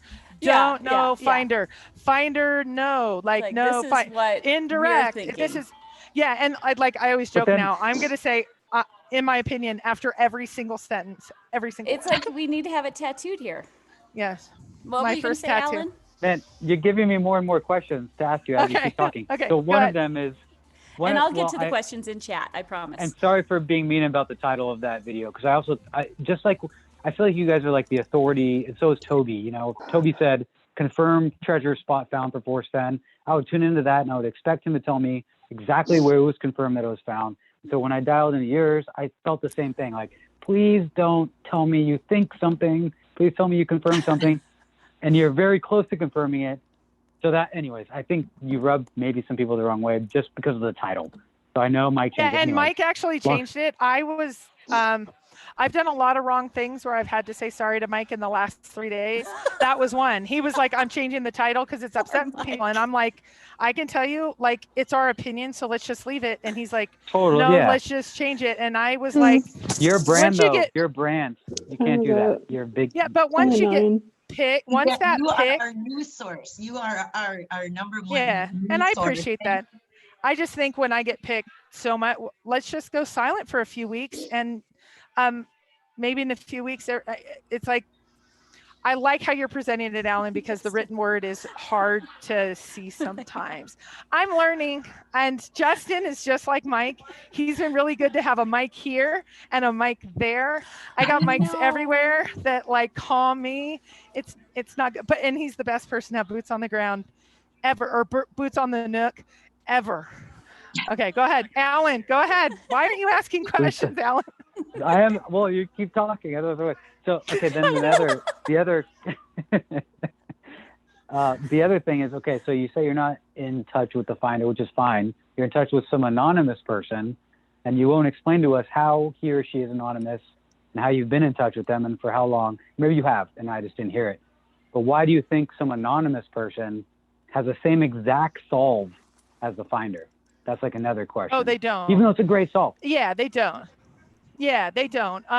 So an anonymous finder has, so we don't have direct communication with the finder. We have communication through a source. That's how I'm putting it, is rather than anonymous this or anonymous that. That person, we're going to just call the source. The source is somebody Well, that's that a good gave us thing. some information before it came out from the finder. And that's where we had lots of people saying they either had the chest or knew the finder. When we got some Right. information Yeah, me before too. the finder that confirmed it, that was like step one that I went, maybe we should listen. Actually, Mike was listening before I was, of maybe this is one, because there was about 40, I think, 50 that said they either had the chest or knew the finder. And when I would say picture, story, or come on, all but about 2 dropped off. And I think about a month ago, I told you about one that I really thought, and then it dropped off because it didn't. And then, or it didn't, they didn't continue the conversation. This person Oh, It's you not has thought there DB continued was. the Cooper. Yeah, conversation. got it. Got it. So this Yeah, person so there was is multiple enough, correspondences. Or you can say no comment. That's okay too. over period of time. Okay. All right. No, it would. So- There's some things that this source has said you are not to reveal. And I know people are really frustrated with that. We're respecting know, that but you because have to our respect alternative that. is the person goes away. Right. And so that's where I think the people that have also done this on other hunts for us are the most critical. Say everything or nothing. We can go to nothing, but we would rather share what they are comfortable. When you want to respect. Right. Yeah, it's difficult when you're respecting the privacy of someone who's emailed you. I had, like I was showing the cipher that I got, and I recently got a correspondence saying that I could share that, right? But I didn't at first because I'm like, I don't know if this is something that's okay. And it's tricky because as any reporter, like what was it, Deep Throat, or who was the reporter, the infamous reporter? Nixon. Nixon, Yeah. right? Right. So it's like Yeah. it's really tricky waters trying to navigate how to report Right. some things and still respect their privacy, and it just becomes a whole big old shit fest mess. Right. Well, and Yep. I have to tell you, Which I- Take a shot. Yeah, and it became easy for us because we just said, we're so thankful for what you've given us, whatever you want. It wasn't a negotiation, it was whatever you want. So in your opinion, whatever Kay Pro, you're do you comfortable. think the person has some sort of a knowledge relationship or something with the actual finder? Is that how they knew the article was coming out? Or like, what's your opinion about that?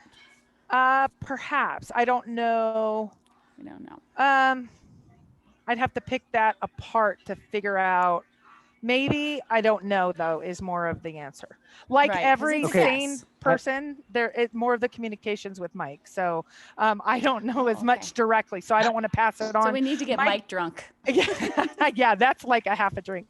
Well, and I will tell you, on our show, I think it was Monday, he said something and Justin asked something that I remembered differently, and I circled back with him and was like, exactly when, like, did the person say 1 week in advance and all of that?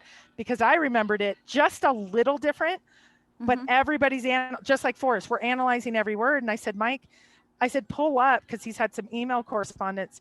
And he was like, oh, you're right, but that's not that big of a deal. I'm like, oh my God, that's a huge deal. And so there's some little inconsistencies. That's a big deal. Exactly. And It this is when where it comes to this, the whole community. Yeah. Right. And so we're doing our best. And so we're talking about a finder that maybe talked to somebody, that maybe talked to our source, that talked to Mike, that talks to me, that's told Justin, or Oh, I dear told, God.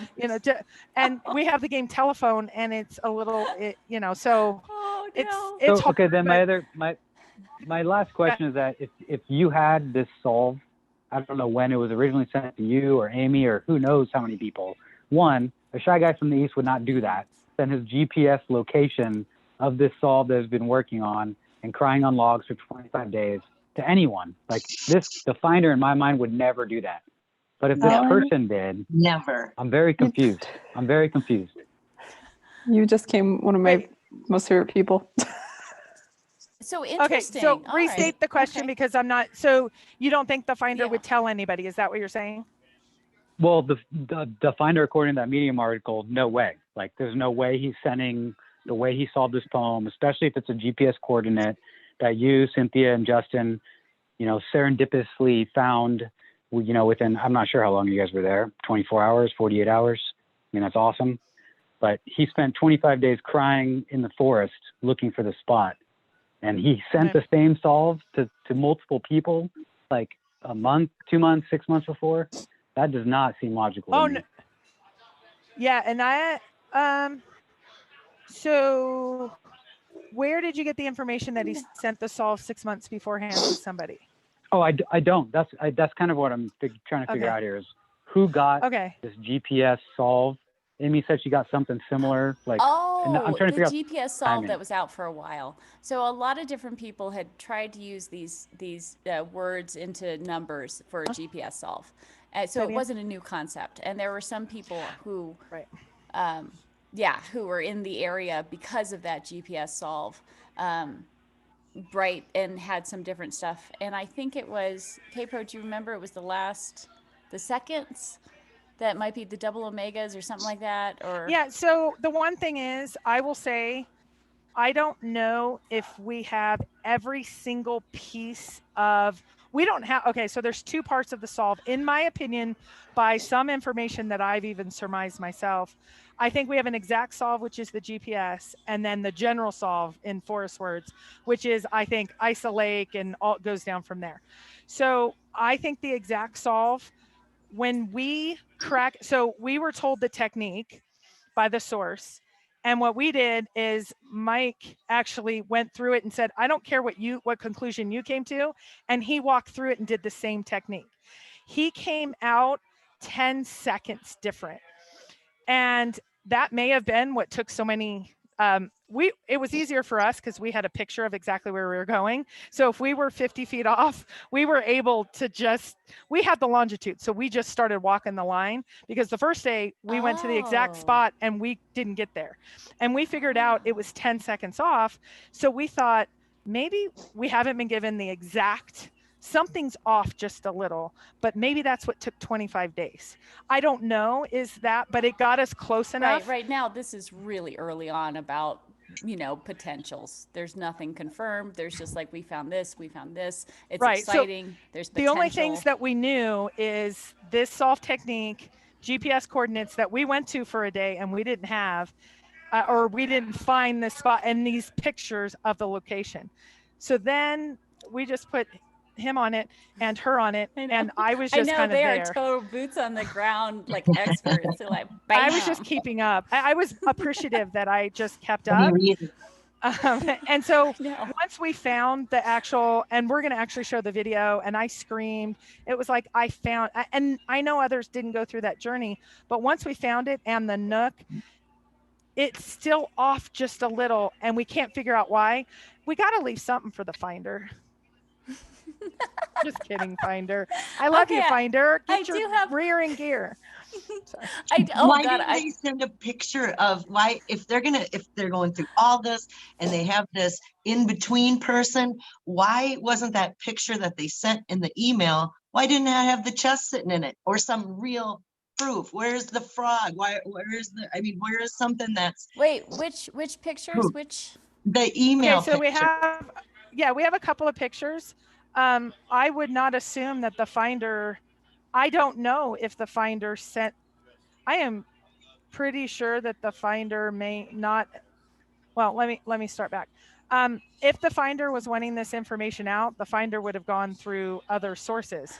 I think the finder told someone. I actually think there's a group of finders. One's a woman that actually wrote that article that was very woman-like.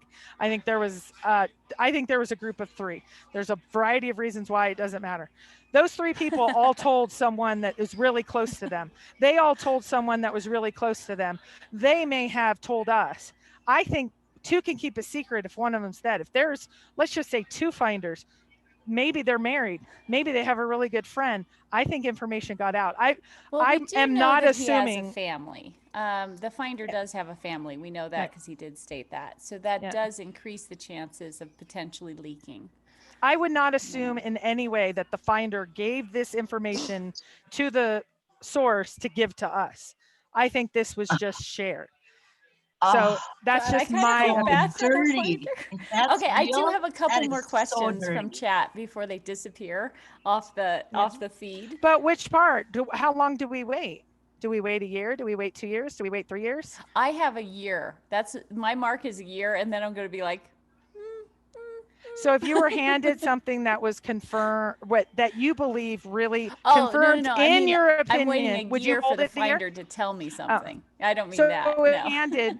if you were handed a bit of information as a tuber in the community, would you wait a year before you shared it? I have to go back to my emails because I did receive various ones, and there were a couple that did GPS coordinates, and so I am going to go back to my emails just to see if maybe that. No, but if you did was get one of it, them. let's say a week ago, you got it and it confirmed in some way right before the finder article, would you say, okay, I'm going to give you a year. I'm going to keep this information. I have my closure.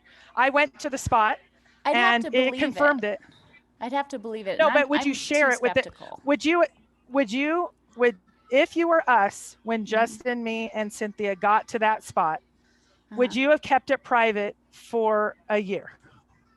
Well, just between us. I see. I'm skeptical. So, like, I would probably go on and say this is this information, but yeah, I'm still skeptical. Okay, we're on the same page, and I still have a little bit. I think information is really we're helpful on the same for the community. And Cynthia was so excited in her text about closure, and so I think if it gives some people closure, I think that's lovely. I think that's lovely. But just quickly chiming in there, I think people are so wanting closure that the next best solve is closure, and I think this was the next best solve. So until right, but Susie, you just said that's dirty. So tell me what your thoughts are, because Susie, you were like, that's dirty. Should we not have shared? Should we have?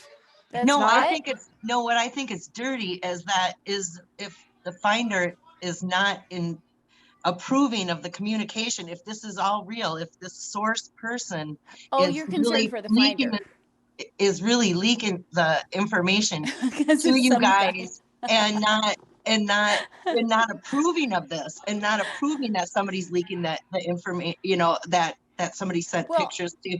I am guessing that if the finder is upset, we probably will find out. I mean, I'm sure we'll find out.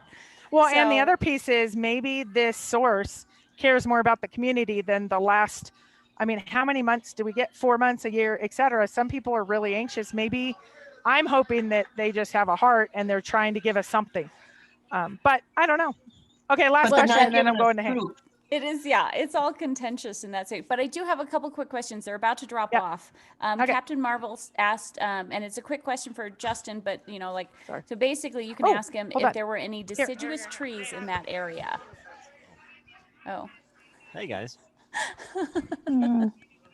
So anyway, don't say what we were saying about Justin before, because he's back on. You guys be quiet now. Just, I mean, we all know, but So here was one of the questions. Ask Justin if there were any deciduous trees in that area. No, there weren't any.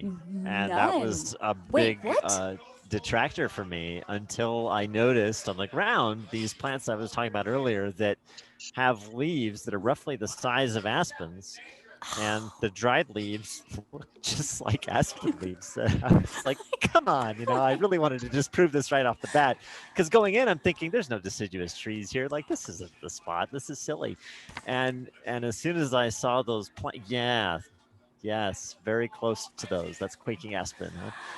No. That was a big leaf. Compared to the chest, that was a big leaf. It had to be an aspen. All I can say is that there are plants growing in the ground nearby that have leaves the size of quaking aspen leaves that dry in a very similar fashion that looked exactly like what's in the photo. Okay. All right, you got to help me out with that, and I'll get out all my books and we'll do the whole comparison. I'd love to know. That would be fun. Okay, we're gonna do that, Justin. And if I do end up going back out, I will get detailed photos of those plants that we can. Oh, that's right, because you can't do a more in-depth technically analysis. collect samples. That's right. Oh wait, so do you have anything that's a measurement tool that you can put next to it, a little ruler? Yes. Yeah, I'll do that. Oh, we're totally doing this. Hey, yes, Justin, I just wanted to say before you checked out, I'm sorry for interrogating you. I'm just interested in your ideas and your thoughts and your process. And Tucker's awesome. No need for apologies. Seriously, Tucker. I appreciate the questioning. I had a lot of the similar questions, and I still have a lot of questions that aren't answered. So, to be clear, I'm not 100% convinced this is it, but it's something worth exploring. Thank It's you a so great, much. it's a great solve. It's a Science great is solve. worth exploring. It's always worth exploring. That's right. Okay, we'll totally do the exploration. I'll get out all my reference books on plants and everything, and we'll do that. Awesome. It's a date. And some more questions here. Let's see, I think they're questions. There is a leaf from a tree in the photo with the chest from the finder. That's what we were talking about as far as it being an aspen leaf. That was from Captain Marvel. Outcast Searcher, can you ask Justin what prompted them to look 725 feet away from the given coordinates? Well, I don't think the given coordinates had the last two. But well, I think I answered that in chat actually. But just to reiterate, sorry. if you use the wraparound technique, there's that extra 2 seconds. But it's clear there's a discrepancy of at least 725 feet between the exact GPS coordinates and where the site was. What I was trying to do was to corroborate the photo of the site. And so I just kind of went out concentrically in a radius until I could find where the photo was taken. That was 725 feet away from the exact GPS coordinates. What I would say is that Forrest is not, I think we can all agree that Forrest isn't really a technology guy. My guess would be that if he were to have marked the coordinates or the location of something, he may have used more traditional methods. That would have been a USGS quad map, a compass, pacing it off, pretty traditional surveyor methods. And I think as a result, we have to account for a margin of error.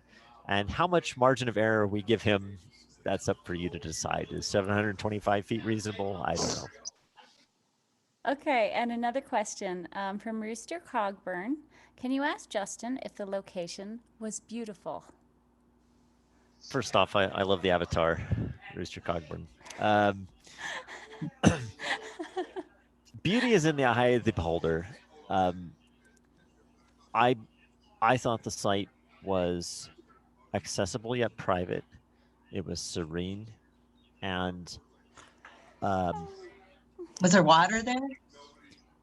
The Lacey Creek is nearby. You have a very private meadow between 2 copse of trees where, you're very easy to get there, but super private, a nice expansive meadow with great views, expansive skyline.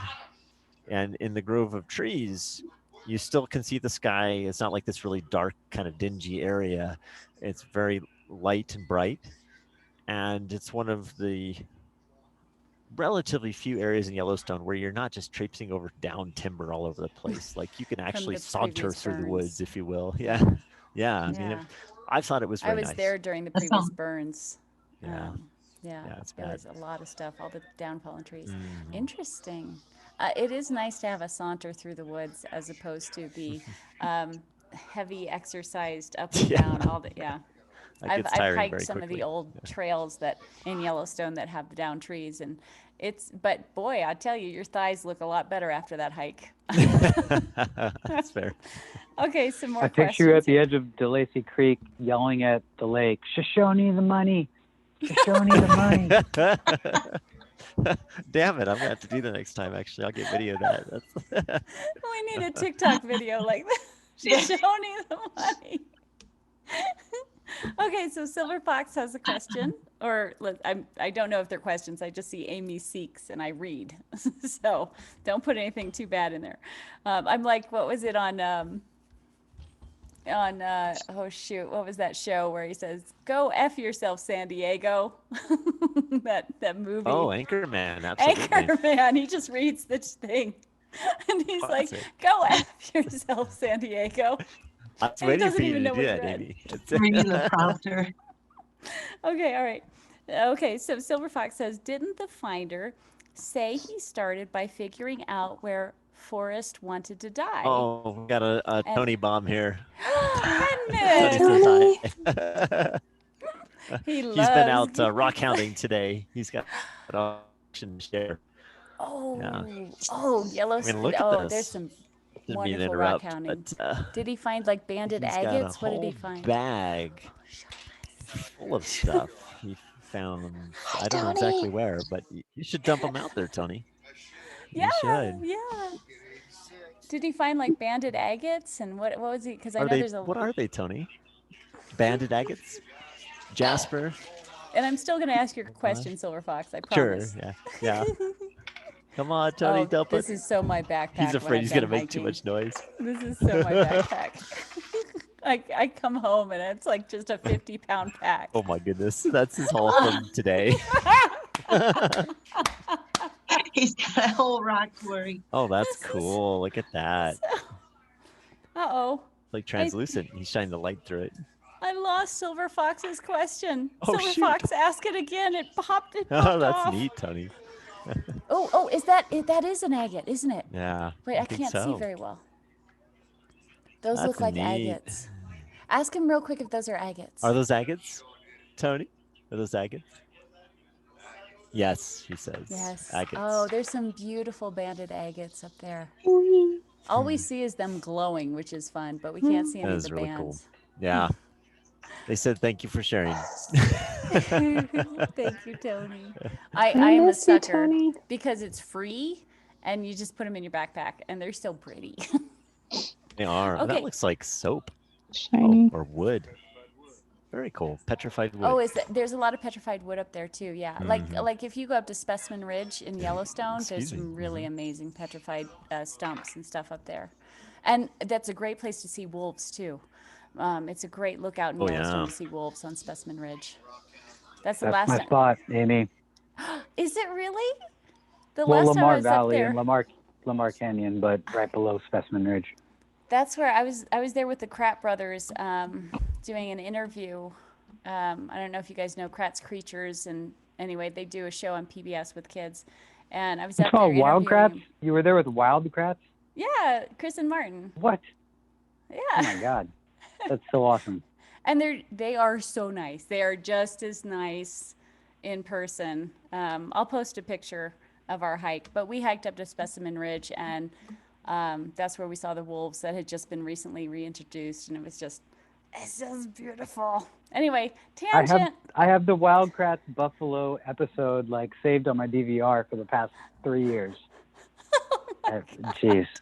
That's awesome. Anyway, I spent a whole weekend with those two up at the Jackson Hole Wildlife Film Festival, and they're the kindest, sweetest guys. Really nice. Okay, so I lost like a whole bunch of questions, so if I haven't asked them, please re-ask them. Moving on to Brian Gates. That log in the picture was starting to rot after 4 months, but what about the first 10 years it laid there? That can't be the correct nook. And again, I haven't seen the other So a video, couple so I don't know what they're comments. talking about. One would be that maybe the log fell on top of it after the treasure was placed there, possibly. The other piece would be That would be funny. you're right. Yeah, cool. yeah, that would be uncanny, wouldn't it? The other piece is that it's clear that when after the log had let's say the log had fallen and then he placed the treasure under the log after it had fallen. It looks like what happened in June is that the finder stepped on it considerably, kind of broke up the top of it, So if and this that was would the hasten nook, the it looked decomposition. Okay. Yes. Yeah. Yeah. It looked like someone had kind of trampled on top of it. And if that's the case, then it could have hastened the decomposition of the log, just at a faster rate than you would have otherwise naturally seen. Okay. All right. And next question, Captain Marvel. This seems more of a statement, but I'm not sure. This whole thing is based on Scrapbook 107. Sorry, did I get quiet? Oh, sorry. No, people were asking me questions, so I'm kind of like bouncing around here. Apologies. You're gonna have to I give don't Cynthia understand. a huge hug from me. I will. She's listening intently right now. It's Hi, Cynthia. I don't miss know you. what the full story is with Scrapbook 107, so I really can't comment on that. Okay, we'll move on to the next question. Hi, Cynthia. I didn't know you were listening. I keep telling her she should come over here. Cynthia. Tell Cynthia I miss her. Oh, she's coming over. I convinced her. Hold on. You can all say hi. Cynthia is such a good egg. I need to turn my phone on. Such a good egg. You guys, knowing her personally and knowing her standards and everything, she's such a good egg. I can't hear anything. Oh, that's because we're not here. Imagination. Hey. That's better. Yeah. Candy says she misses Hey, you. what's up? It's crazy here. You've had closure. I did. I slept the best time last night that I have in 8 years. That was total relief. Oh, Cynthia. Hey, Cynthia, Holy you shit. kind of got my address a little mixed up for the invite, but that's okay. I still adore you. Candy wished she had an invite, and I told her it wasn't like K-Pro had an invite. She just said, "Take me, baby, take me." I actually put this together Saturday afternoon. See? I called K-Pro and told her I was leaving Sunday morning at 6 a.m. So it's like, this was so spur of the moment. My bike was in the back of the truck. I mean, in the back of my truck, because I thought I was going alone. My truck was packed by the time I talked to Christy. The only room I had was my back seat.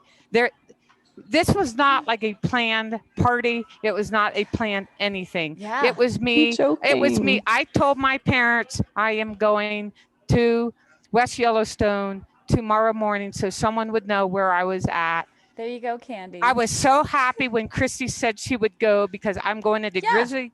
I'm going into grizzly country. I was going into grizzly country at the very wrong time of year. This is when the bears are. It's when the bears are most active, and it's like when Christy said she would come home, I could pick her up at 6 a.m. I was ecstatic because I know I can run faster than Christy. No, seriously. I was so happy she could go, because I normally do want to go alone. And this is one of the few times I was so happy to have someone go with me. I know, I was happy.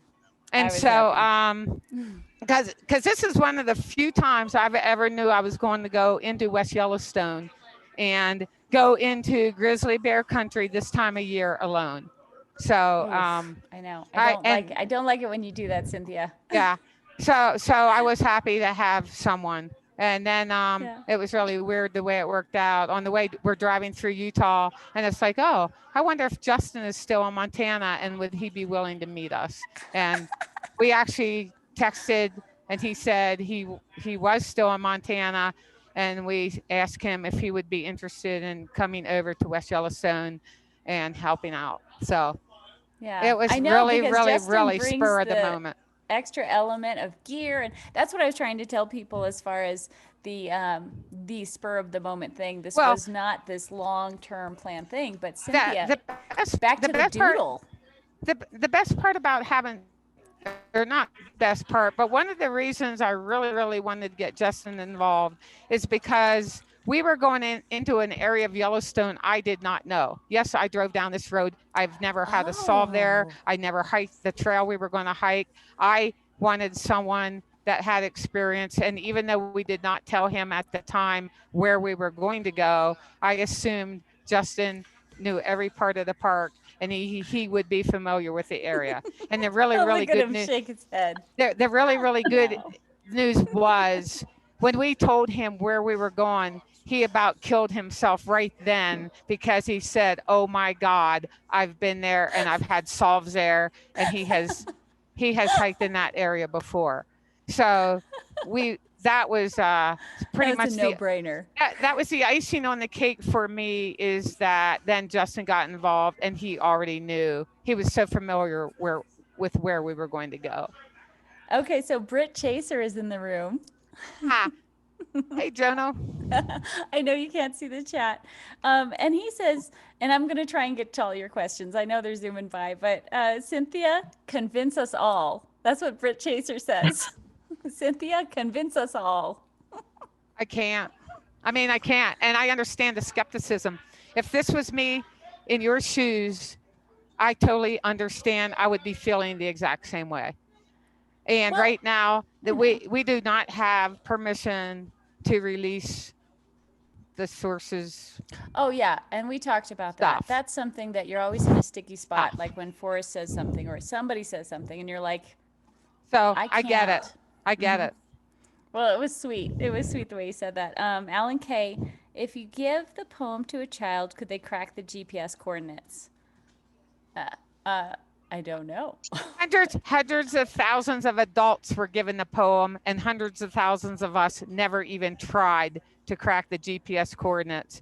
And of the ones that did try to crack it, obviously there was only one or his team who cracked it. So Well, and Justin, you had said, so I tried to watch, so I was trying to play on 2X, the video from the other night, but I missed so much of it, right? But I did hear, I think I heard you say something like part of it was soothing because you're like, that's not something I would have figured out. Yeah. And that is actually comforting to you. yeah, I think after the relief that I felt was that I truly did believe that a combination of everything, once Mike verified the method of the GPS was real, that to me sealed the deal. And the fact that we had the pictures, and that's exactly where it took us. So that was good for me. And then once I totally believed that was, in my opinion, where the treasure chest had been, the next thing was knowing I never would have solved it, and I never would have had a search there. And I never had one in the past, and I would not have found this for a million years. So and that was actually, though, comforting as opposed to it was frustrating. comforting to me to know, yeah, I'm glad it's over, because I'm not glad it's over because I miss it so much. But yeah, I was never going to find it. So unlike Justin, who almost killed himself that night.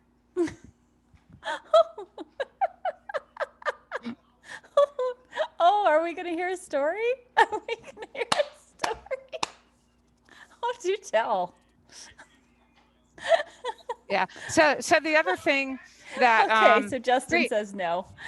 so Amy, regarding the solution I miss you, to the Cynthia. Regarding the solution to the poem, though, and the fact that the homophones are what created the method of solving the poem and getting the GPS. It's easy once you think you know where it was, and we all were there, and it's like, yeah, we think this is right, and then you start to reverse engineer everything. Oh, of course. Oh my God! Right. Last night at supper time, Justin went through. He has a folder of all his quotes, the Fenn quotes, one after another. You all need to Google Fenn quotes where he said GPS. You all will friggin' fall off your chairs. Or in a quote, he used the word listen or sounds like. He did everything but smack us all across the head to make us understand this. So after then we all said this. Like I said, after the fact, yeah, it's easy now to reverse engineer it. But the thing is, we all said, oh my God, how did we not figure this out before? How did it take so long? No. Yeah, you want to get, yes. And yeah, so Justin is still sitting here freaking out that he was too stupid because he was so close to figuring it out. To figuring it out. All so right, anyway, the really interesting thing to do, I don't know. I think Susie. I think one it's of them. Painful. I'm sorry, I can't. It's just so. I think.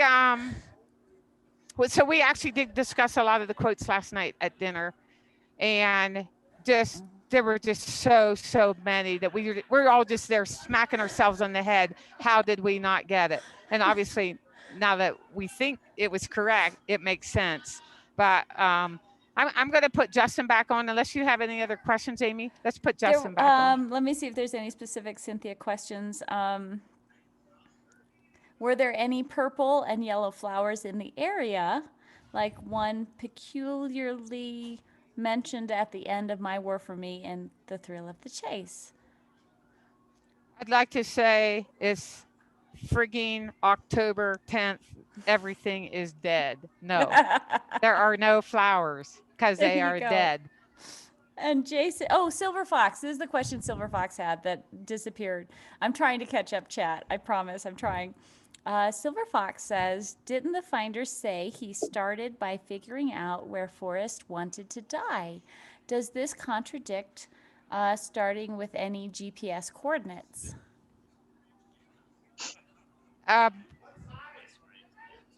That the finder, so the finder's going to have to come out and talk about it. I mean, it would only be Right, right. speculation what he was thinking. We don't know. So Cynthia, is it your opinion as well that the I'll talk into the microphone. I'll talk really sexy. Thank you. Thank you. Thank you. Is it Thank you.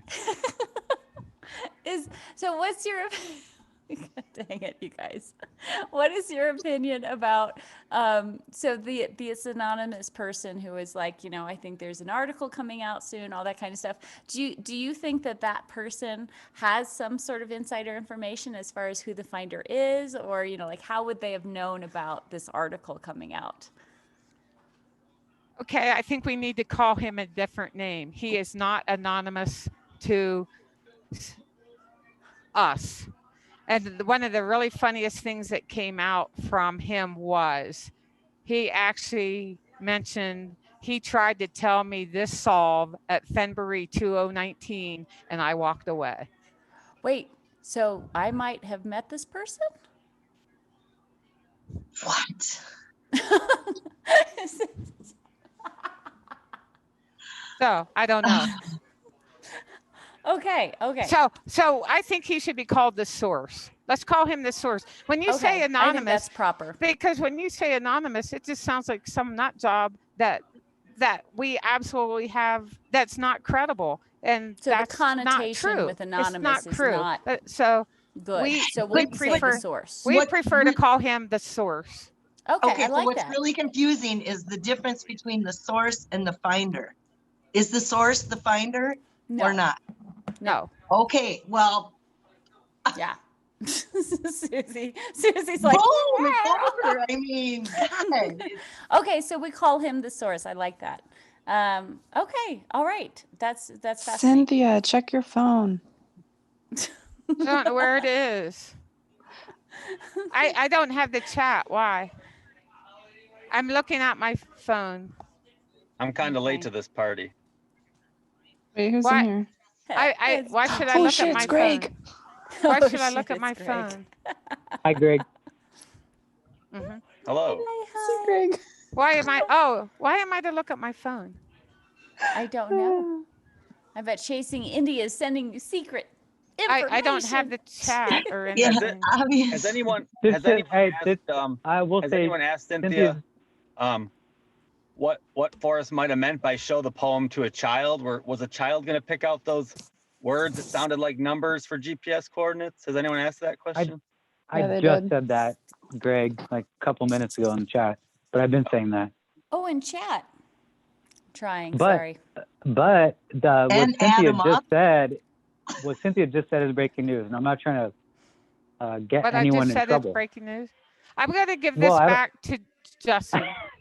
Yeah, that is What? breaking news. See, she's gonna What's get the in breaking trouble. news thing? That the anonymous the anonymous person is not anonymous to the people he or she That's sent it big. to.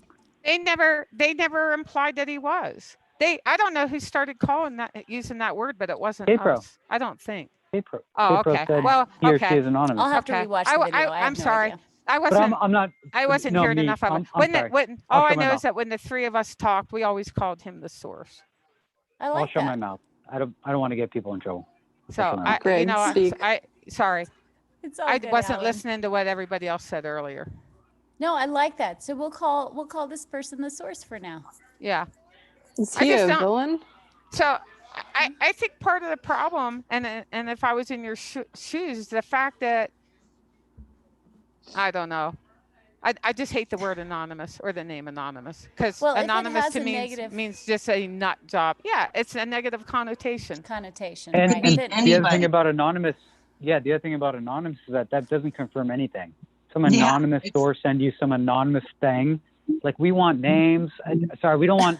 Sorry, I don't want to. I don't need to know the finder. Are you going to name names? It's No, the I don't need to Seinfeld know episode. that. Right. It's just more of like this anonymous location, this anonymous blaze, this anonymous everything. I'm sick of the anonymity of this. Like, just tell us what. I love some it. Basics. Damn, that's cutthroat. Come on. Yeah, thank you. Bravo. Ellen is like, name names. Well, it's so frustrating. Based on how emotional and how connected everyone is to this chase, I feel like I must be like have Asperger's or something. I don't know. I could care less to talk about the chase anymore or anything. I feel really weird. I don't really have a strong connection to it. Maybe because I never met Forrest, or I don't know. Maybe I'm not an emotional guy. I don't really take all this time to reflect or to ponder. I'm just like, all right, what's next? I don't know. That's why you didn't find Fandango, right? So I understand that if it was me at the other end of this, I totally understand. I wouldn't believe it either. So what I'm going to do once I get home, I've taken a lot of video footage. I will actually make a video of the like the general solve, the WWH, the canyon down, all the nine clues that we call the general solve. I will put them in my video with video footage of the places, and then I want to overlap that with the 9 lines out of the poem that give you the 9 numbers for the GPS coordinates that take us the same area. The GPS coordinates take us to that final spot. So I want to overlap this. At least people then can understand. Maybe they can understand a little bit more. Well, your last video was excellent. So everyone go over and make sure to subscribe to Cynthia's, channel. I wonder. Because she's going to, give us a little bit better explanation of this whole walkthrough about what they did. Now, I wonder how many people have new consolation trophies on order, like for being 25 miles as the crow flies or 20 miles as the crow flies. This is my consolation prize. I think I was 25 miles as the crow flies, right? 20? Oh. Greg, where are you? I don't answer questions. So what? You're in a car. Can I ask Cynthia a question real quick? Sure. Who is this? This is 3D Misha. bronze. Oh my gosh, 3D. I just absolutely love the gift you gave me at February. I have it in my living room. I look at it every day. I'm glad that you do. And I don't mean to like be critical. I just like feel like I have a lot of questions, and I feel like when I looked up GPS on Terry Scant and I saw all the times Forrest said, like you mentioned, all the times he said when you go take a GPS with you, it came up like hundreds of times in his interviews and stuff. But some of the things that get me is there is a lot of things that he said that seem to contradict that specific location. And one of the things also was when he says you don't need codes. Codes won't help you to find the treasure. And like, if you look up the definition of code, it seems like it's almost exactly how the coordinates are found in there. It says a system of words, letters, or figures or other symbols substituted for other words, letters, etc. And it just, especially for the purposes of secrecy. And it just seems like that is literally the definition of how the coordinates were hidden. So does that bother you at all, or? No, I'm gonna put Justin back on because he's already explained this a couple different times. So okay.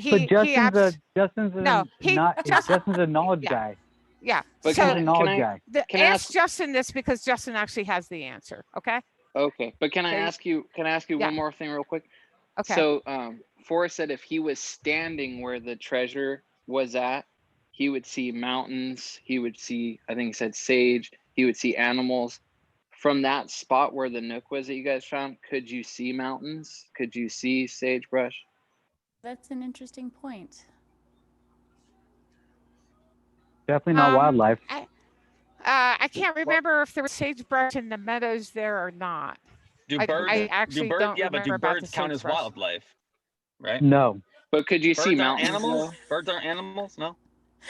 Helen's like, No, no. you see mountains and trees from where we were. Sure. Okay. Okay.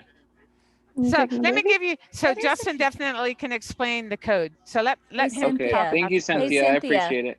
Cynthia, don't Cynthia, I might party make too you hard blush again tonight. sometime. Wait, hold on. Okay. Cynthia, Bye-bye. don't party too hard Bye. tonight. You're the best, Cynthia. I'm not. Cynthia. I'm not. Thanks, You you are. guys. Yes. Bye. Yeah, you have a great time. Miss you. Have the time of your life. Hey guys, sorry, I couldn't hear what was happening, so I'm a little behind. I did want to address a question from Outcast Searcher, and that was around the little girl in India. How does this work in the context of the solution?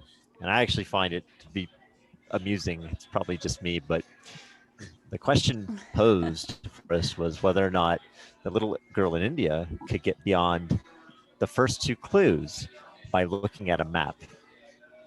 And Forrest said no. The correct statement would have been, the correct question would have been, can the little girl in India get beyond the first two clues by looking at the poem? Because the numbers are in the poem, they're not being presented to you on the map, right? So it's kind of a little bit of a play on words, and it's typical, in my opinion, fenn speak, if you will, where you think you've got something solid here, right? I mean, he said, okay, it's clear. Like, we just need a, warm water's holding the canyon down, and then you can't see anything else on the map. Well, that's not what he's saying there. If you really dissect it, this is just my opinion, of course, but the key word there is you can't get beyond the first two clues by looking at a map. You got to look at the poem to get the next clue, which is the next digit. Has there could been use a that poll? same Has argument. anyone? Oh, go ahead. Oh, go ahead, Misha. Sorry.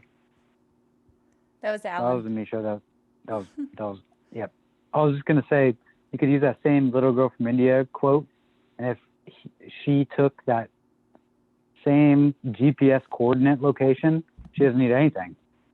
And so it almost contradicts what you just said. Like, she could just look at the poem and find exactly where she needs to go based on GPS coordinates. Yeah. Would that not be correct? She could, but I still maintain that there's a bit of a play on words, and it based on interpretation. I think that your vantage point is just as valid. If you only have two digits, so the first two clues, and now you're taking those two clues and you're looking at a map, you can't get any further, right? Because two digits in and of themselves don't get you anywhere on the map. You need the full coordinate in order to do anything with it on the map. I guess that's kind of my viewpoint, but again, that's just my 2 cents. But didn't Forrest say that if you could figure out the first few clues, you could find it? A reasonable person, yeah, because you have the methodology, right? I mean, it's pretty simple once you realize it's a homophone-based approach. And it's not just homophones, to be clear. But if you knew the methodology, then you could figure out the rest of the coordinates, right? Yep, agreed. And do you think it's a code? Do you think that would be considered a code, the way the coordinates were put in the poem? Well, this is where things get a bit ambiguous. So if you look at the definition of a cipher, and I'm going to paraphrase here because I don't have the definition at my disposal, but it's something to the effect of, a structured ordered set of directions of something that's sequenced. And that's really what this poem is, no matter how you slice or dice it. It's a set of directions. Code. He said code specifically. He said code. Well, didn't he say the quote that I'm referring to, he said ciphers. He said both. Codes and no, he said both. He said code, ciphers. I'd like but to actually you know what, pull up the argue quote for with, review, but that's fair. I know, I could right? totally It's argue like, the other let's get our side. He also stuff said back riddle. out. He also Yeah. said riddle, and he called his poem a riddle. So it Mhm. almost is like, if you really want to argue both sides, then you're done with Forrest Fenn, because he said it's.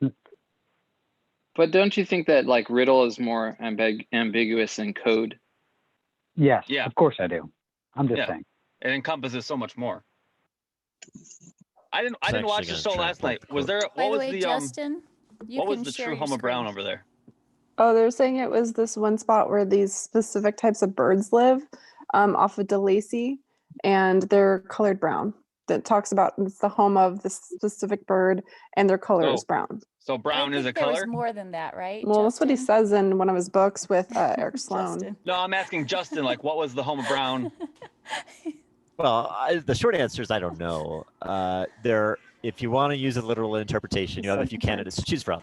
The Sure. nesting area of the sand cranes It's a at good DeLacy question. Lakes is colloquially known as the brown birds, and apparently there's a placard to that effect on site. I haven't seen it though. With a capital That's one B? option. I don't know. Oh. I can't answer that. So here's the other another one, question. Oh, sorry. Oh, sorry. Yeah, he was asked about the Homo Browns. The other options that you have are Shoshone Lake, which is by Shoshone definition need the the home money. of the. They live in wickiups. Wickiups are brown homes, and Shoshone Lake is higher in elevation, so you put in below. Like a bunch That's of another option. sticks.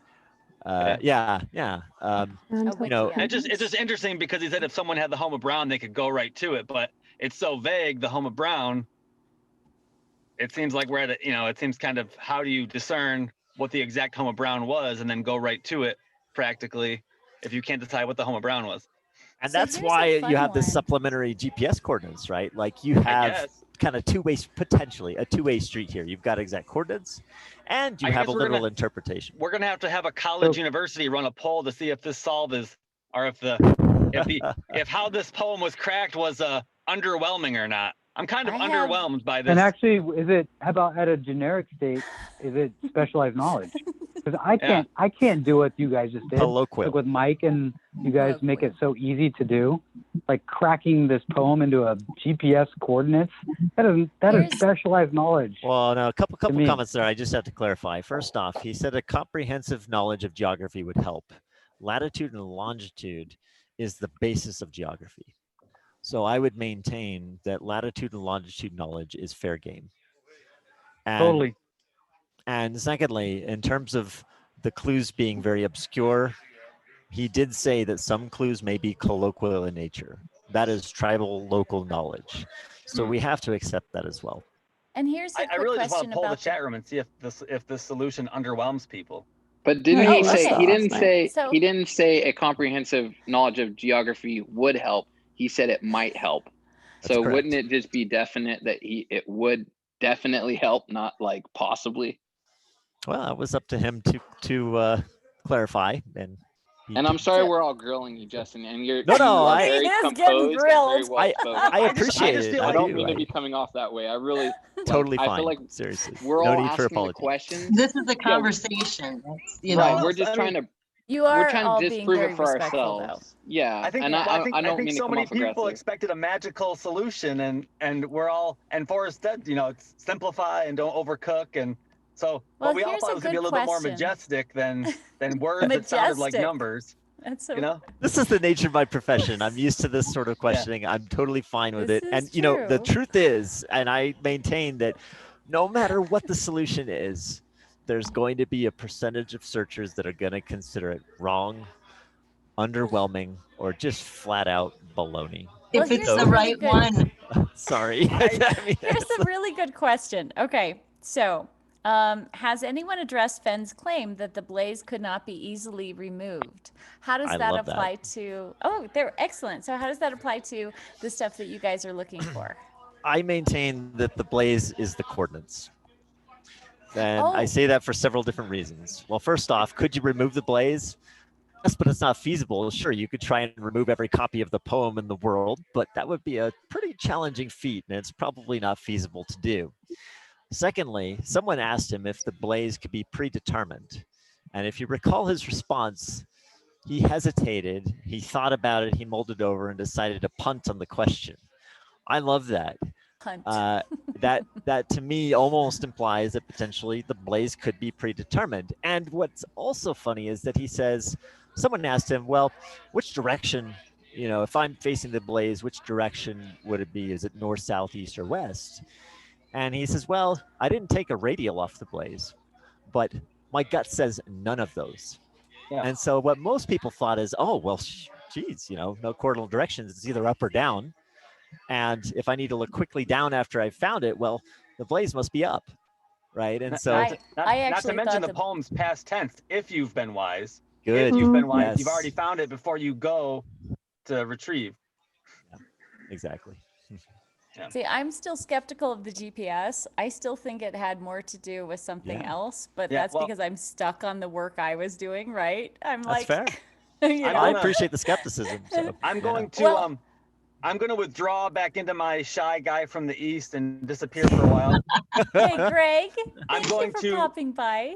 I'm going to reserve the right to be agnostic on the solve until I have more evidence. Just like my That's the religious safest background. position. I am agnostic. Thank you. Until I have more Touche. proof.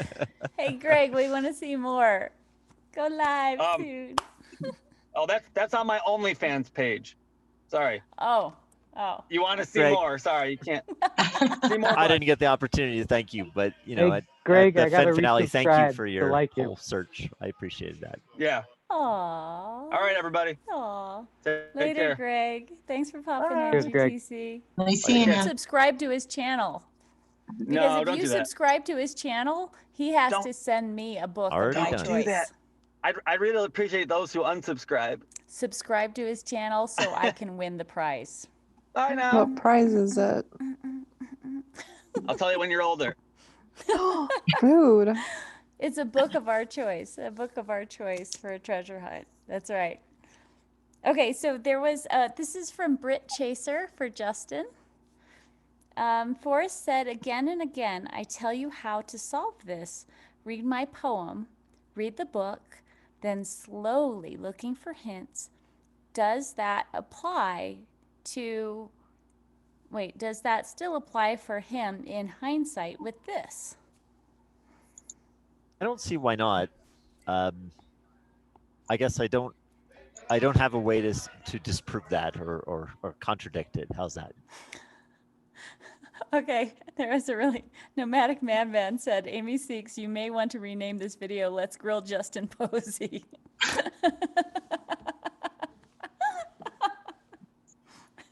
When you are a science geek like Justin is, you know, this is what you do when you do the scientific method. Like if He's you've ever unfazed. done a PhD, you get grilled. You guys, I found a really interesting quote from Forrest, and I'm on Terry Scant. I pulled it up because I was looking up Scant. I was looking up that code, what he said about code, but here's a better one I found. This is it's dated 6/19/2013. And some lady, sent him an email, and his answer, here's what the answer is. Here's a lady who may find the treasure because she has done the math and knows exactly where it's at. I remember that one. She has done There's the so math many- and knows yeah. exactly where it is. F. I like that. You know, there's so many quotes where he either alludes or directly states that, you know, this isn't going to be by mistake. You're going to go right straight to it. And the other thing about like not skipping any of the clues, it's like, well, you can't, right? Like if it is just the coordinates, let's just say for argument's sake, well, you can't really skip anything because you have to go to them, right? I mean, it's not really possible to skip. It's like baking a cake. If you left out an ingredient, would you still have a cake? If you dropped was a one of quote. the digits from the Forrest GPS Frank quote. coordinates, would you have the same coordinates? Well, of course not. No. Yep. But Susie, what happened with the rest of that scrapbook? Because I'm guessing she didn't find the treasure, and that's exactly why Forrest published that. Which is like he's Okay, do you basically want to saying, hear the first part of it? It said, okay, here's the email that prompted that quote. It says, Forrest, just because you will probably get a laugh. I spent hours last night with those numbers below. I added them, multiplied them, found a pattern, tried latitudes, Morse code, applied it to the alphabet, searched zip codes, elevation, phone codes, etc. Dreamt of numbers and woke up this morning and said, if had was that deep, it would reach China and have a drainage hole. All the water would leak out, and if you did plunk it at Hedman's depth, then I could just walk around and find it. Giggles. That's how she Giggles. put it. And the point Forrest is, wrote he both said of those he, re- sides. Forrest he wrote replied to that. that and said, "This is the And said, type of lady that's gonna find it." here's a lady That's- who may find the treasure because she has done the math and knows exactly where it is. F. That's what I'm feeling about this solver now. Like honestly. Like what? Seriously? Exactly. Well, Well, the another fun quote part. from Forrest is that the person who's going to find this is the person who's going to make all the lines cross at the right spot. And when you have I one love latitude that. and one longitude, what do you have? For me, I that love meant that. something different. Okay, do you guys want to hear the one? It says like knowing about head pressures, foot pounds, acre feet, Bible verses, Latin, cubic inches, icons, fonts, charts, graphs, formulas, curved lines, magnetic variations, codes, depth meters, riddles, drones, or ciphers will not assist anyone to the treasure location. All Or those golems. have been offered as a positive solution. Excellent research materials are TTOTC, Google Earth, and or a Google good Earth. map. Is that scrapbook 62? I'm looking at Terry Scan, and that's a quote from 2014.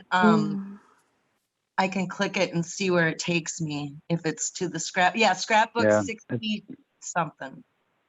62. And if if you look at the definition of cipher, it is a method of transforming text that is meant to conceal its meaning. And that's right. I really just what pulled this that up. poem is, right? Like it's a method of concealing meaning.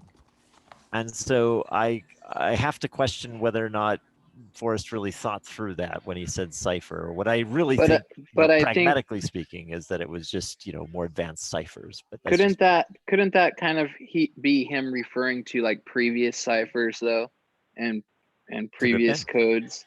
Certainly, yep. Or potentially classic ciphers that are already established. Right. That's what I take that more as. Yeah, knowing about, it says. Knowing about. Okay. And I think what Searchers- bugs everyone is that Forrest has this like self imagery where he pretends that he's not as smart as he is. And so I think that's what throws everyone off. Like he knows about you're ciphers and totally codes. on. Oh, like that's, But he wasn't. Look at the poem though, He was right? clever. He What do was we a have? radar. no, Didn't he I go to agree. radar No, school? that's what I'm saying. Yes, Amy. Yeah. Yes, and Susie. But he said that was the biggest misnomer ever applied, and then he went into combat fighting. But my point is that he pretends to not be smart. He pretends to not be a brilliant genius, and he was a combat fighter.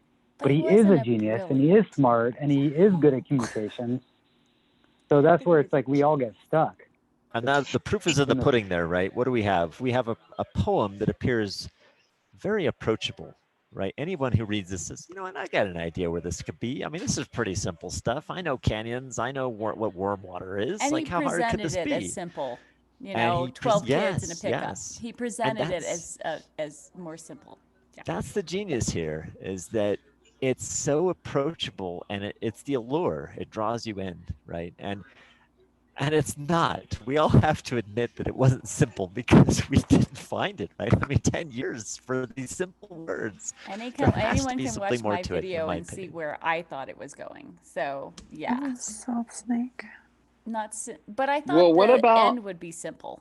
I thought the final solution was going to be simple, I but thought it getting was there going to was make going to be hard. sense. So, Justin, and we don't what's- know yet for sure. What's this is your why we're opinion? talking.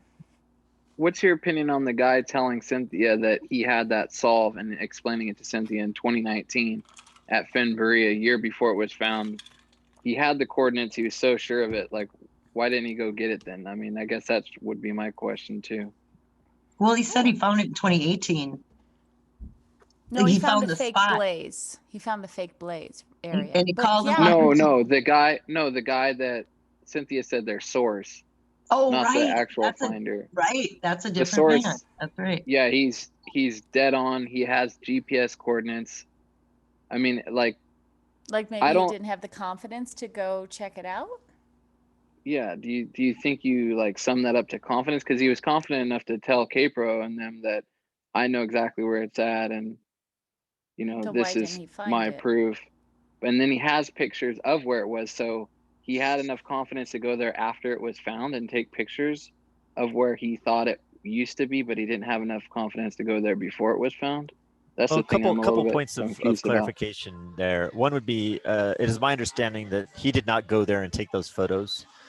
Those photos were sent to him by the finder. So I don't think he's ever visited this spot himself, this I source see. himself. And Oh. you know, I have no reason to doubt what Cynthia has said. I think it's. No, I take don't it doubt her at value all. that- no, yeah, just for clarity on my part. So you think those photos came from the finder, not from the I person? do. Well, that's Oh. what's been said. Yes. Okay. Justin, watch Wow. out there. That's gonna be a big one. Just flagging that. Is this when I'm supposed to play the breaking news soundboard thing? Yeah. You know, I'm trying not. I'm trying to. I'm to line here. Okay. I mean, from my perspective, this is an anonymous source. Okay, and Right. there are other folks involved who at least one person who knows the identity of this individual. Right. And right. I respect that. I am not Right. going to press something that this person would rather not divulge. I understand. Yes. Yes. So, you know, Respectfulness in that sense is very important. I'm in the same boat as everyone here. I'm getting this secondhand, and I have no reason to doubt the information. And I think it's worth exploring. Yeah. Oh God. See that? I think you nail it with that very thing is that it's worth exploring. We have to accumulate certain information and then we try and figure out if it's worth exploring because ultimately on our deathbeds, the main commodity is time. Right. So we accumulate all these things to try and figure out if it's going to be worth our time to explore. And this one, you know, with the various information that has started to accumulate, seems like one of those that might be worth exploring. And again, worst case scenario, you really had a fun time exploring. You know? I'm always looking for an excuse to get out and hike. I know. You know, if someone says, And "Hey, you found come on out and share a hike," of course I will. Why not? Yeah. But you found the exact spot. Like you found that exact same spot. Like that's pretty awesome. No matter what. Like I whatever that appreciate that, picture man. was. I mean, it was really hard. You wouldn't believe. I mean, maybe you can, but it's when he got this photo that just kind of shows some down trees in the background and vegetation from June in a vastly different landscape in October. Yellowstone, where everything is I mean, vegetation and down geez, you trees. know, it was rough. And so, you know, when people say, yeah, you know, people talk about the finders, you know, it took them 25 days searching this area, as he put it, to pinpoint this thing. I don't doubt that for a second. You know, even if I had the exact coordinates, I mean, this is like a needle in a football field. It's hard. And I could totally expect someone spending 25 days there to just nail this down, even if you have the exact coordinates. Because you're not allowed a metal detector in the park. You can't just zip around and, you know, find this thing. I mean, you've got to And spot no it. metal detecting dogs eyes. either. That's right. Well, actually, Nothing. I bet you Tucker counts. I bet you Tucker's allowed because he's not actually a metal detector. He's not physically. Unfortunately, dogs aren't allowed on the trails in the park. Yeah. Well, on the leash, I thought on the leash on trails is okay. No. Only in the parking lot areas of Yellowstone. They're not allowed on the trails, even on leashes, unfortunately. Mm. Yeah, that would have been a big handicap if you were on the trail of the coordinates before it was found. It'd be like, ah. I have to admit, I would be bad and then bring my metal detector and just pretend like it was my tripod for photography because I've kind of done that before. Oh, I have a funny story about that. Probably not something I can mention here. Legally, I've been advised not to talk about it. I think we all have those kind of stories. Oh, hey, Hooli. Amy Seeks, where has Smell the Sunshine been? AKA Cynthia's husband. I don't know, but I do know that he was in chat the other day somewhere. And let's see, other questions. Oh, here is from Hooli for Justin. How many people do you believe walked past it? what pics were sent that identified the location early on at 200 feet 2012? Hi, Huli. Yeah, I think yeah. Hey, Huli. I know we touched on that a little bit earlier. First off, I have no idea how many people were within 200 feet. I don't think I was. What I did was I sent Forrest. What I would do is I would record my tracks, and I use an app called Gaia. It's on iPhone, and Gaia. it just kind of show this squiggly lines everywhere, and so it records your exact tracks and coordinates as you progress. And I would send those to Forrest once a year, just because I thought he might get a kick out of it. And so I'm sure I'm not the only one that would send that type of thing, and so that's very exact. And by looking at, you can discern exactly how many feet someone was from the treasure, whether it was 100 or 10,000. And that's pretty exact. those are the to types of see. things that I think helped him say with confidence, how close people had been. There you go. I agree. And Randy Pischel did a follow up to what you guys did. It was pretty accurate as far as where the trail is and where 200 versus 500 would be. But I feel like that's the right methodology, where 500 feet is close to a trail, and then 200 feet you're probably closer, deeper in the woods type thing. Right. 500 feet because so many people going by it, most likely a trail, a road, or something like that, where people are. Yep. Yeah. That was my thought as well. Is that it made the most sense that this treasure was hidden within 500 feet of a trail. That's very simple for him to assert that. In this case, if this is the correct solution, it was not 500 feet from the trail. We're talking more like 1,400 feet. Oh, diggity! Really? Yep. Okay, about 1,400 feet. I'm definitely still a skeptic, but I've got it on my shelf here. I'm waiting for it. I'm looking forward to analyzing the information about plants. So somebody asked real quick, what are most of the books behind you? So most of these are reference books. I'm a science geek, so I've got a lot of rock hounding books and science books, and like there's even a couple Einstein quantum physics books, right? Because I want to think I'm smart. So not. It's a good strategy. Brian Greene has some excellent books on some of that science that dumbs it down for people like me who want to understand the concepts of things like quantum physics. But yeah, so a lot of these books are that kind of stuff, like Very my old cool. genetics courses and my old biology courses and stuff like that. So very few of them are just relaxed, enjoyable novels. Like I have kind of the same wall of books at home, so I can. Oh, do you really? Yeah. Oh, yeah. You can't help it, especially so for me, if I go somewhere new and I gotta hit the store, like Rocky Mountain National Park has the bookstore, right? And it has all the stuff about Rocky Mountain National Park, and I'm just like, I want this book, and I want this book, and I want this book. So I do the same wherever I go. And so that's what most of these are. So yeah, so Justin, we're totally gonna hit the plants, and we're gonna analyze the crap out of those plants. I'm totally on board, and someone asked about Matt earlier. Like I don't know Matt all that well. I met him, I spent some time with him. He was very enjoyable to be around. But the feeling that I would get is that Matt is a very methodical, deliberate person. And if he's going to publish any content, he's going to check, he's going to dot his I's and cross his T's, and everything's going to be in order. So I wouldn't expect anything terribly soon, but in due time, as more information emerges and we can kind of go either way here, we might get some content from him. I hope. Yes. I appreciate it. I know, because like I say, it doesn't have to be like, for me, I am the ultimate skeptic. Oh my God, I am such a skeptic when it comes to almost anything. I'm like, I need so much proof before I jump on board with something. But that doesn't mean you throw the baby out with the bathwater. If you get emotionally involved in something, you inevitably are going to be unhappy with the resolution, because emotions cloud the science. Emotions mess up, the actual science behind it. So you got to stick as much with you can with, the scientific method and really being discerning about information you're getting. And that's what I've been really impressed with so far tonight, is that so many of you, like even Alan, who's asking these hard-hitting questions, these are questions that are right alongside with the scientific method. We have stuff that is in line and isn't in line, and we're exploring them to see how much validity each of us individually are ready to give to whatever information has been presented.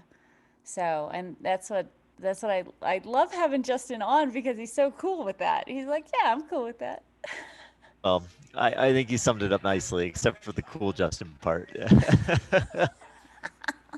Well, and what I Justin, think, I appreciate everything about you, by the way. Everything you've said and done, and so I just want to say that. Well, likewise, I do appreciate your content as well. So thanks for being a part of the community. Same with me. Thank you, Justin. Thank you. yeah, I do too. And I just wanted to say that I think most of us were asking so many questions because we're asking for ourselves, because we want to know the right solve. And so we're not trying to prove someone else wrong. We're trying to prove it to ourselves that it could be right. And I think the more information that you guys share and the different point of views and the more questions you can answer, the more I start to come along with it as saying it's a stronger possibility, versus yesterday I was, not as strong feeling about it. I was more strong feeling that it wasn't the correct one. But, definitely when I see people like Randy and I see the video he made and his point of view, and that kind of let me get behind it a lot more. And I think the one thing I can say about the solve, even if this isn't the correct solution, it has a beginning, it has an end, it follows logic, and it follows the same rules all the way through. And I think anybody that can come up with, some type of solve that has those features, I can really respect regardless, just because I never was able to come up with something that was as solid and put together as this solution. And I think Mike Calazar is going over it again in the video yesterday. He made it was really simple and it was easy to follow, and it wasn't there wasn't a huge stretch there. So as far as what I saw, I was pretty impressed. And I do, like everyone's saying, Justin, I really appreciate you letting us pick your brain, because I think more or less than trying to argue, we're really just picking your brain because you're a wealth of knowledge, and especially around the chase. So thank you. Well, first off, start by saying thanks for your contributions as well, 3D Bronze. Seriously, all I'm trying to be is basically a lens, right? I just happened to be there that day and see some of the things, and so I'm trying to relay that as accurately as possible so folks can make up their own minds. I'm not here to sway people. I'm not here to impress, or force a solution upon you. I'm just here to say what I saw, and hopefully that helps. That's all I can offer. Present the information and let everyone decide for themselves. Yeah. That was beautifully. Okay, so I have to say there's something so Nomadic Madman says, okay, so we now name the show Discussing with Cool Justin.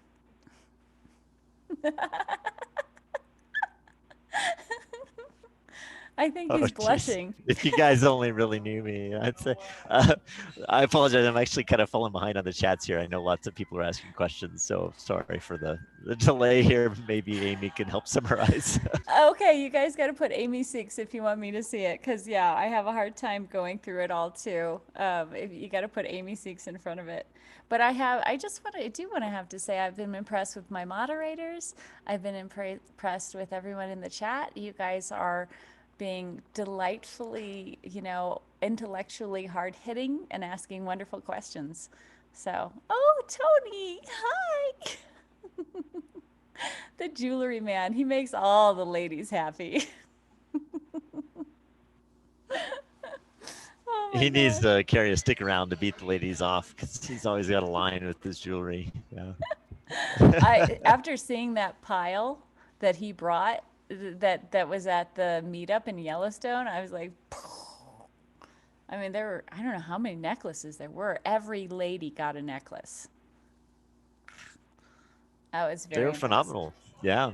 Yeah, I was very impressed. Let's see, it does not seem to rhyme. I'll work on it. I say there are some comments I'm not saying, but they're very sweet and thank you. But I'm trying to focus on the questions, so but I am seeing them and thank you. That's very sweet. Let's see here. Jason Northface, tell Justin it would be all right to hang out and learn some stuff. Awesome. Intellectually hard hitting. You're not talking about me, are you? That doesn't seem right. I'm talking about all of you. It was easy tonight. Oh, Copper Dan, that's great to know. Copper Dan says moderating was easy tonight. I love you guys out there. Seriously. Diggity. I'm really impressed by you guys. Yeah. Okay, I'm going to stop gushing. So I don't want to keep, it's already 11:22 Mountain Time, so I don't want to keep Justin too long. So if you guys have any last minute questions, I'm guessing, like I saw him yawning a couple times. he was, he was, he's like, diggity, it's getting late. They're probably going to close No, up. no, I'm good. Okay. There's still quite the crowd here, so it's all I good. will ask you this, Justin. Is there anything that you wanted to say as far as, stuff that you found most interesting, when you were out in the field or coming back? What really kind of swayed you one way or the other? Well, first I want to say, if someone has a Forrest Fenn quote that can definitively or heavily sway this to disprove it, let's get it over with. Please tell me. I'd love to hear it. I've tried. I've gone through every quote that I know of, and I've tried to say, hey, can we disprove this thing? The closest that I've got is his mention of ciphers and codes. And I think that, we all can all say that's somewhat of a gray area. So, it's a little wishy-washy, but I'd love something more definitive. So please, if you have it, roll it Bring on it out. on. Bring it on. That's my favorite thing you said all night. I mean, and Justin, you definitely educated me all night.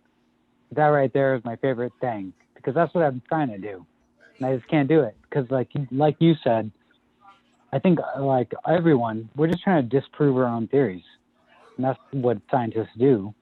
So I love that you just said that. So I appreciate that. Oh, well, yeah, you're welcome. I'm not 100% convinced. I want to make sure that's clear.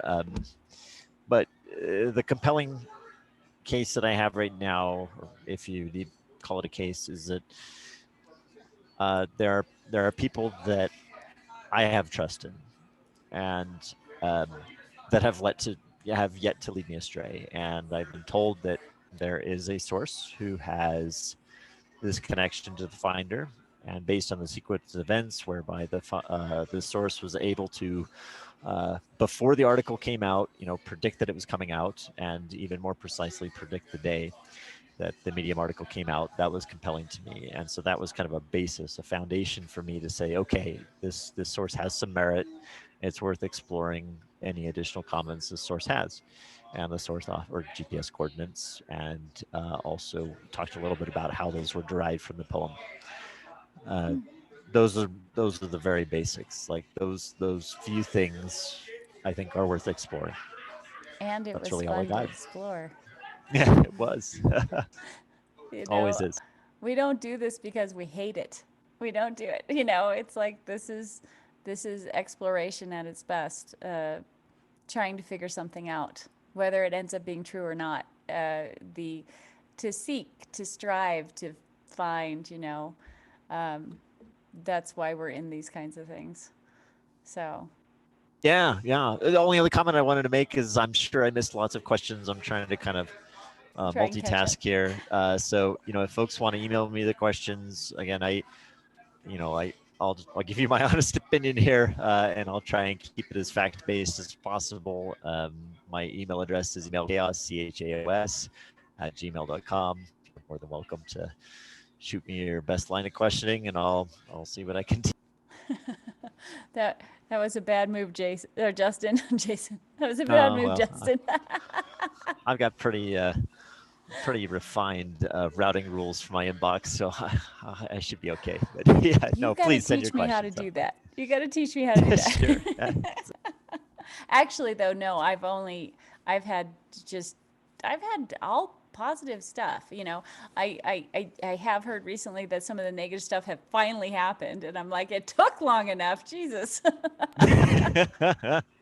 Yeah, I was kind of watching some of the comments on the show. Was it last night or night before? I mean, that was a skewering, no doubt. It was pretty brutal. So I'll have Don't to look go at back. those. Don't look at those. I was multitasking, so I just had the audio going, so I still haven't watched the whole thing. But oh yeah, it's entertaining. That's and the thing is, it's a passionate subject. It's a passionate subject. So that's why you nailed it there, Amy. Like the passion, I mean, it shows in the comments. Like people are emphatic, whether they agree or they don't. Yes. They have an opinion, Yes. and that's what's so Yes. cool. Is that what's happened? We've had an epic treasure hunt that has come to a conclusion or to an Epic. end, but we still have diehards. We have folks that want to know the truth, and Yep. and they're emphatic about it in their opinions, and it lives on. That's pretty cool. Yeah. Well, yeah. And what you're underestimating right there is what you just said, which is it's going to live on until there is a conclusion. And so far, we have not had a conclusion, and everyone is waiting for a conclusion. So when authority figures say there's a conclusion, everyone dials in, and then unless there's a conclusion, people get really upset. So like we're just, right. The again, expectations. still waiting the expectations for that are a up here. conclusion.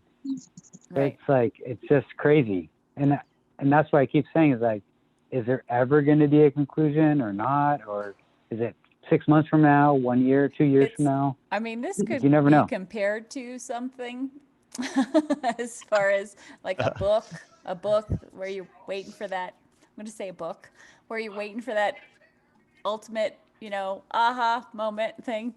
Never comes, drives you nuts. It's the climax that never gets there. I wasn't going to say the word, but I shouldn't have. In retrospect, oh wait, where's my soundboard? Bleep. Yeah. But basically, it's human instinct to have that, where we're waiting for the resolution. We're waiting for the resolution, and we are just so intent on it that we're very sensitive to any information coming forward. And so, yeah, I understand why people, so that's what I was saying. What I saw was people who read, the title and then was like, upset because they were like, this is an opinion. They thought it would be like the Finder article kind of thing. So that was upsetting to them. But I think that's a pretty minor thing. As far as trying to be like, okay, so, that's something to consider in the future, just temper my expectations and then go forward with whatever information is going to be presented. And Amy, you just brought up a good point about the Finder article. In the Finder article, he promised that there's more to come, that there is going to be more information from him directly. And so whether you believe it's a group of people, whether you believe it, whatever, from the evidence, the real evidence we do have is it's a guy, and he told us that there's more to come, and he still doesn't know what to do. He's freaking out, and he's freaking out. Yeah. Well, basically, if you want to sum it up, he's like, I don't know what to do. Oh, that's a good summary, Susie. I mean, that's probably exactly right. Like you find something of great value. I mean, did you really expect to find it or not? Probably not. And now it's in your possession. Well, yeah, sure, you're freaking out. I don't see why you wouldn't be. Definitely. Mm-hmm. I would be. Yeah, I would be. I think, yeah. I don't. Okay, so there were a couple things in chat, but I'm not sure what they mean. Jason Northface says, have 2 of the trove items and 1 trophy from F when he saw them, and there is a letter too. But I don't know what that means. Does anyone? Sure. Okay. My stuff needs a disclaimer attached. That's from Jason. So I don't know what that means, Jason, but you can clarify. Oh, Jana. Hi, Jana, Minnesota. She was at the Vegas meetup. Are you watching these comments? It's Jana. Please ask Justin where his search area was before he found these coordinates. Well, it's probably a shorter list of where I wasn't searching. For folks that are unaware, Narrow I've it down. searched a lot of places. We're talking like over 700 days, boots on the ground. So, in this general vicinity, I mean, yes, I had hiked the Lacey Creek trailhead. I had gone to Dry Creek and done kind of a radius search, but I just didn't get close enough. And, being in the forest that day and finding, trying to align this photo and everything, I have to wonder if, if I had even expanded the radius a little bit further, if I had ever found it. Probably not. It's tough to say, but Yeah, the without a answer to your metal question is detector. a lot of places. So, if you want a comprehensive list, I mean, I'm sure I could get it to you. Could we get like a spreadsheet and then I actually do have something to that effect. So, why am I not surprised, Justin? It's kind of embarrassing at this point. Let's see, Jason Northface. I have been waiting for this moment, and would love to share, but has to be in person. I don't know what that means either, Jason, but I'm guessing you have some fun information to share in person. Yeah, Jason, I don't know you, but if you want to chat, if you have something to share, I'm happy to oblige. There you go. There you go. I met Jason at a fenn. Let's see here. Brit Chaser, if this is right. Oh, go ahead, Alan. All right. Well, I was going to give you two questions, which is one, what if K-Pro, Justin, Cynthia's solve is right? What would you do and think? And then two, what if it's not right? Like put and confirm not right. Like how do we move forward from here? Because we have now like K-Pro and Cal, which are, in my mind, beyond Toby, authoritative, not in that sense of the word, but just when they say something, you want to trust them. So what if this is not right? I guess is my biggest question. You mean in terms of emotion or in terms of psychology? Everything, whatever comes to your brain at that moment. Is that for Justin, I assume? No, not Justin, actually, because Justin's kind of in the boat. So you're outside the boat. For me? Yeah, sure. Why not? So, sure, why not? Well, for me, so I am the ultimate skeptic, right? So for me, I need more information until I believe something. It takes a lot for me to believe in something, but it doesn't mean I just toss it out. I have basically a thing in my head that weighs everything. And it weighs everything. It's like, okay, this is interesting, this is interesting, this is interesting. And it weighs it, as far as yes or no is concerned. And it takes a lot for me to have a strong opinion about something unless I have enough information about it, which is why I kind of reserve myself when it comes to those kinds of things. So when it comes to this, I'm reserved. I'm like, my opinion is that I can't have an opinion because I just don't have enough information yet. If I had personally gotten an email from someone that I knew, then obviously I would have enough information to have a little bit more of an opinion. But right now, I am absorbing information. That's what I do. I absorb information. And then eventually, when I feel like I have enough information, then I can have an opinion one way or the other. But emotionally, I don't get too involved in much of it because it can lead to a lot of ups and downs. And I experienced that, oh man, did I experience that in the fenn chase. I don't know how many. I'm worthless, I'll never figure it out. Oh, maybe I can. I'm worthless, I'll never figure it out. Oh, maybe I can, right? So I went back and forth in the fenn chase with that same feeling of just like, am I smart enough to figure this thing out, right? And the emotions involved in that. So in general, I try and avoid those kinds of emotions. So as far as this is concerned, I'm just waiting for more information. So and enjoying the discussion. That's awesome. And that's a brilliant answer from a brilliant person. But Not I'm going to say brilliant. you are brilliant because I've seen your work and all your pages of notes. So are you not a believer in the confirmed GPS location? Because in my perspective, you're such an analyzer that it either is or it isn't. Like it's A or B, it's one or the other. And so with this specific solve, I feel like you either understand it or you don't. And I don't, but I don't believe in it. I am based off of Put on the spot here, Amy. Huh?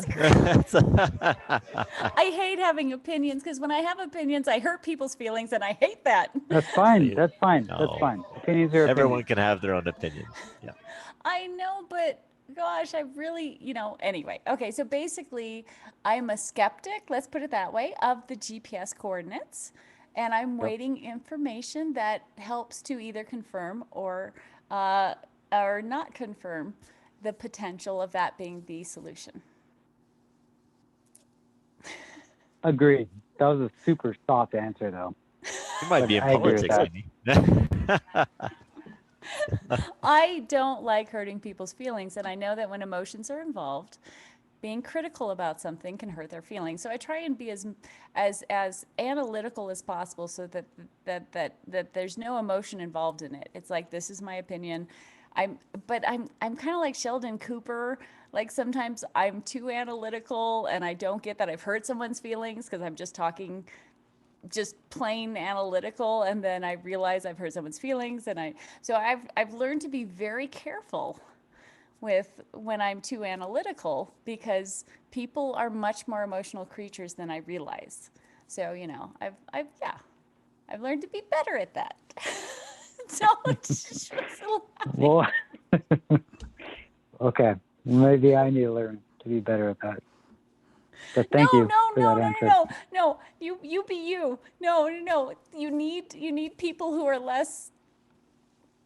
You need people who are more hard hitting. No, it's good. There we go. Okay, I'm gonna see what the chat's saying now. Let's see if there's questions, because now I'm blushing. Okay, some people are too cold and others are too hot, but Amy Seeks is just right. That's not a question. Okay. You mean she's warm? Does anyone in here feel like any of it there's anything that stands out to them that would have been strong enough if you had all this information beforehand, other than like the information of someone emailing? Is there anyone in here that if someone emailed this to you before, you would say, oh, I'm going there, I'm going to look tomorrow, or next chance I get? Because the thing is, I see how it can fit together and I could see how it could be logical. But the only thing is, like, for me, there's nothing about it that is a strong enough feeling for me that, if you showed that to me 2 years ago, I would have like jumped in my car and like drove there and looked for 25 days, Does any of it jump out like that to you guys, where you would sit there for 25 days and say, I know for sure it has to be here?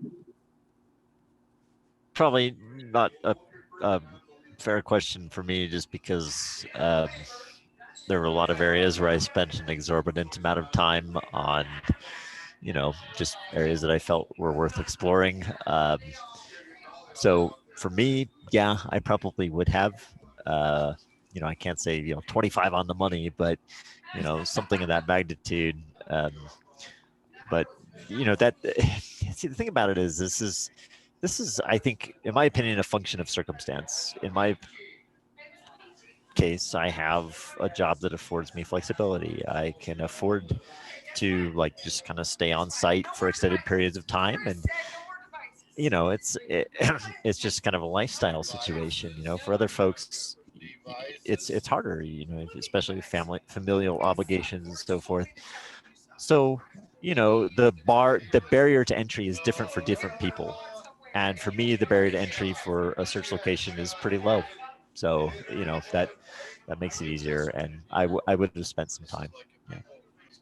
Okay, that's a fair answer. Thank you. And Brit Chaser, if this is correct, do you think the finder is now thinking, who is my leak? And might it prevent them from saying anything more? Also, if it's wrong, will they say that in the next article?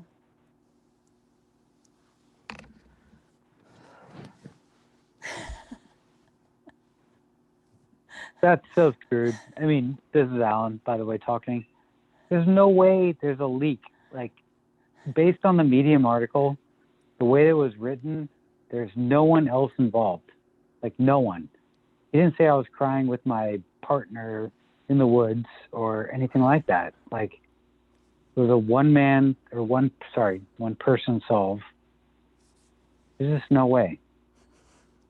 And if there's a secondary finder, like, or solver, it makes it even more confusing in my mind.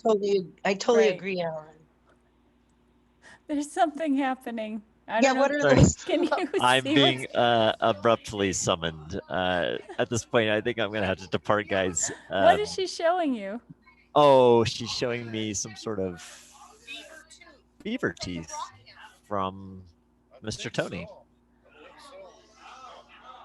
Apparently, yeah, it's kind of cool. Anyway, sorry, That's I didn't mean to interject massive or teeth. interrupt anybody. No, Justin, you have given us tons of your time. Yeah, well, And it looks thank you like for you having me guys on. have a It's- it looks like you guys have a wonderful night planned. Oh yeah, well, it'll be fun. And if I, hear anything else, I'm sure that it will be conveyed one way or the other. So, and same for, of course, Cape Pro and Cynthia. So, And I'm sorry I can't be there with you. I tried. I'm actually pretty upset. I'm put out by that.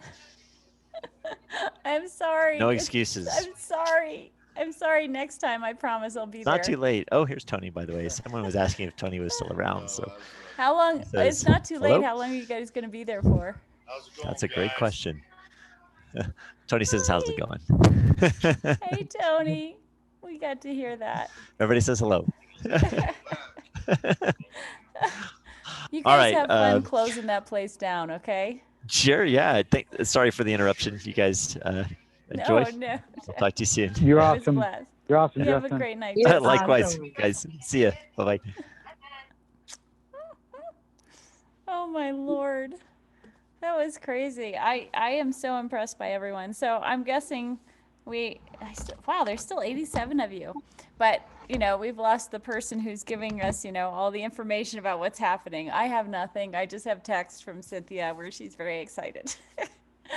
So I'm guessing this is where we ended. Oh, Bobby D. Oh, I'm sorry, Bobby D. I just saw it. Ask Justin what more are they looking for, waiting for? Are they still there? So yes, I am sorry. But knock knock Amy, knock knock Amy, knock knock Amy. Oh, Sheldon Cooper, knock knock Amy. That's cute. You guys are awesome. Okay, so a quick shout out to everyone who joined me. 3D Bronze, Bobby D, Alan K, Susie Fenhaven, Chasing Indy, and Justin, you guys, and everyone else who popped in and out, GTC and everything. Thank you guys so much. I'm really impressed by your ability to ask the hard-hitting questions in a very intellectual, non-emotional, but very concerned kind of way. I'm really impressed by you guys. So big shout out to everyone. Thank you, Amy. Thank you, Amy. Thanks for And having me. Amy, you're not going to put this on YouTube, right? I mean, no one's ever going to see this, right? Right. This is just between us. Okay, good. I said some things I definitely wouldn't want to get out there. You guys have been wonderful. God, I love you guys. I just love you guys. Seriously. Everyone in chat. And oh, look, Randy, I only know where one treasure is. Oh, Randy says he only knows where one treasure is. 22 location. Randy, I'm totally going to keep following me because I'm going to try and do Morse code in one of my videos. I'm not sure how I'm going to do it, but I'm going to do my best. And so, yeah, that should be super fun. Hey, this is for you, Bobby. Don't forget to like or dislike this video and click the subscribe button if you want to see more. All right, you guys. I'll end the Zoom thing first, and then we'll end the chat. I love you guys. Give me just a second here. You guys have a wonderful night. Sleep sweet. Dream of treasure chest. By the way, 3D Bronze Spallies wants to order one of these. So are you doing are you gonna still make the smaller ones, or are you focused on the large one right now? I'm doing both. I'm catching up with a lot of people and stuff, but I mean, email me. It's the 3dbronze@gmail.com. Just remember the, or you can find it on my website. There you go. Well, we already had a couple people who want to order them because honestly, I was surprised at how contented I felt after I got it. Of course, after I got done crying about the frog. Okay, Oh, all I right. didn't mean to make you cry. You You made guys me are the best. cry. I just want to say you guys are the best. You guys are the best. And when the things are going worse for me, you guys are still the best. So thank you very much. And that's You coming are. from Mr. Perfect. You are. You are the best. Okay, all right, okay, I'm gonna go into, it's gonna take a second for I'm not gonna end the Zoom just yet, but I'll end the YouTube. It'll take me just 1 second so you guys can all say goodnight in the chat. And seriously, the moderators, thank you so much. I'm so glad it wasn't difficult tonight. That's just the best news ever. That means you guys are just like some of the most amazing chat people. Okay, going into YouTube Studio. I should have had this all open, but it was kind of last minute to do this live. And YouTube Studio. They don't make it easy. There we go, live. Manage. There we go, okay. Let's open this up and then I'll end it. I don't know if you can hear the bleeps. Bleep, bleep, bleep, bleep.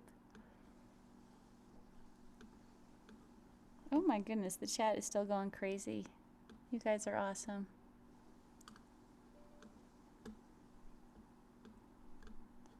Okay, go live. Okay, I'm gonna press the button, end stream. I'm gonna end the stream with the biggest freaking heart because you guys are amazing. Awesome discussion, everyone. Love you guys.